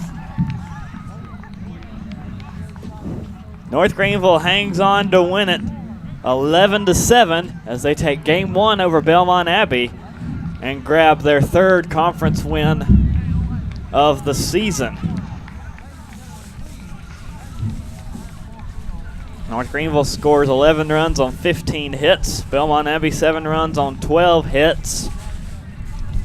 As always, now time to announce our Moses Greer player of the game. Dave, I got mine in mind. Who'd you like out there? Well, I'm just going to leave this one up to you. I just enjoyed the game. It was a pretty even matchup all the way across. Both teams had good plays. What do you think? I think we should give it to Taylor McEwen. He went 3 for 5 today, but most importantly, the big number to circle for McEwen is those 4 RBIs, because if he doesn't score those 4 runs, then we're tied at 7 and possibly heading into extras right about now. That's a good point, yes. I'll agree with you on that one. And I'm not sure what happened at the start, but he came in and the very first, in the bottom of the first for Zach Cameraman, who was the initial. An early substitution, yeah. And McEwen comes out and does that. So Taylor McEwen is your Mozo Greer player of the game. Start time scheduled for noon tomorrow. I'm sure both coaches will meet up with the umpires and talk about that, since we have had a roughly about a 3.5 hour ball game today. Pretty close to 3.5, yeah. So we might adjust that for tomorrow, but a doubleheader, games 2 and 3 against Belmont Abbey. North Greenville will go for another series clincher tomorrow, but got to feel good to get off to a good start in your second conference series after stumbling out the gate against Southern Wesleyan. Now they came back and won the next 2, but it's got to be good to get us started on the right foot. Your Mozo Greer player of the game again is Taylor McEwen, 3 for 5 with 4 RBIs, who helped the Crusaders of North Greenville to a victory today. North Greenville wins it 11-7. We'll see you back tomorrow here at Ashmore Field. If you can't join us, we're always on Ustream on the North Greenville Sports Network. For myself, Gray Sutherland, for Dave Parson, for Will Cahaley producing, and Kimber Henry on camera, this has been the North Greenville Sports Network.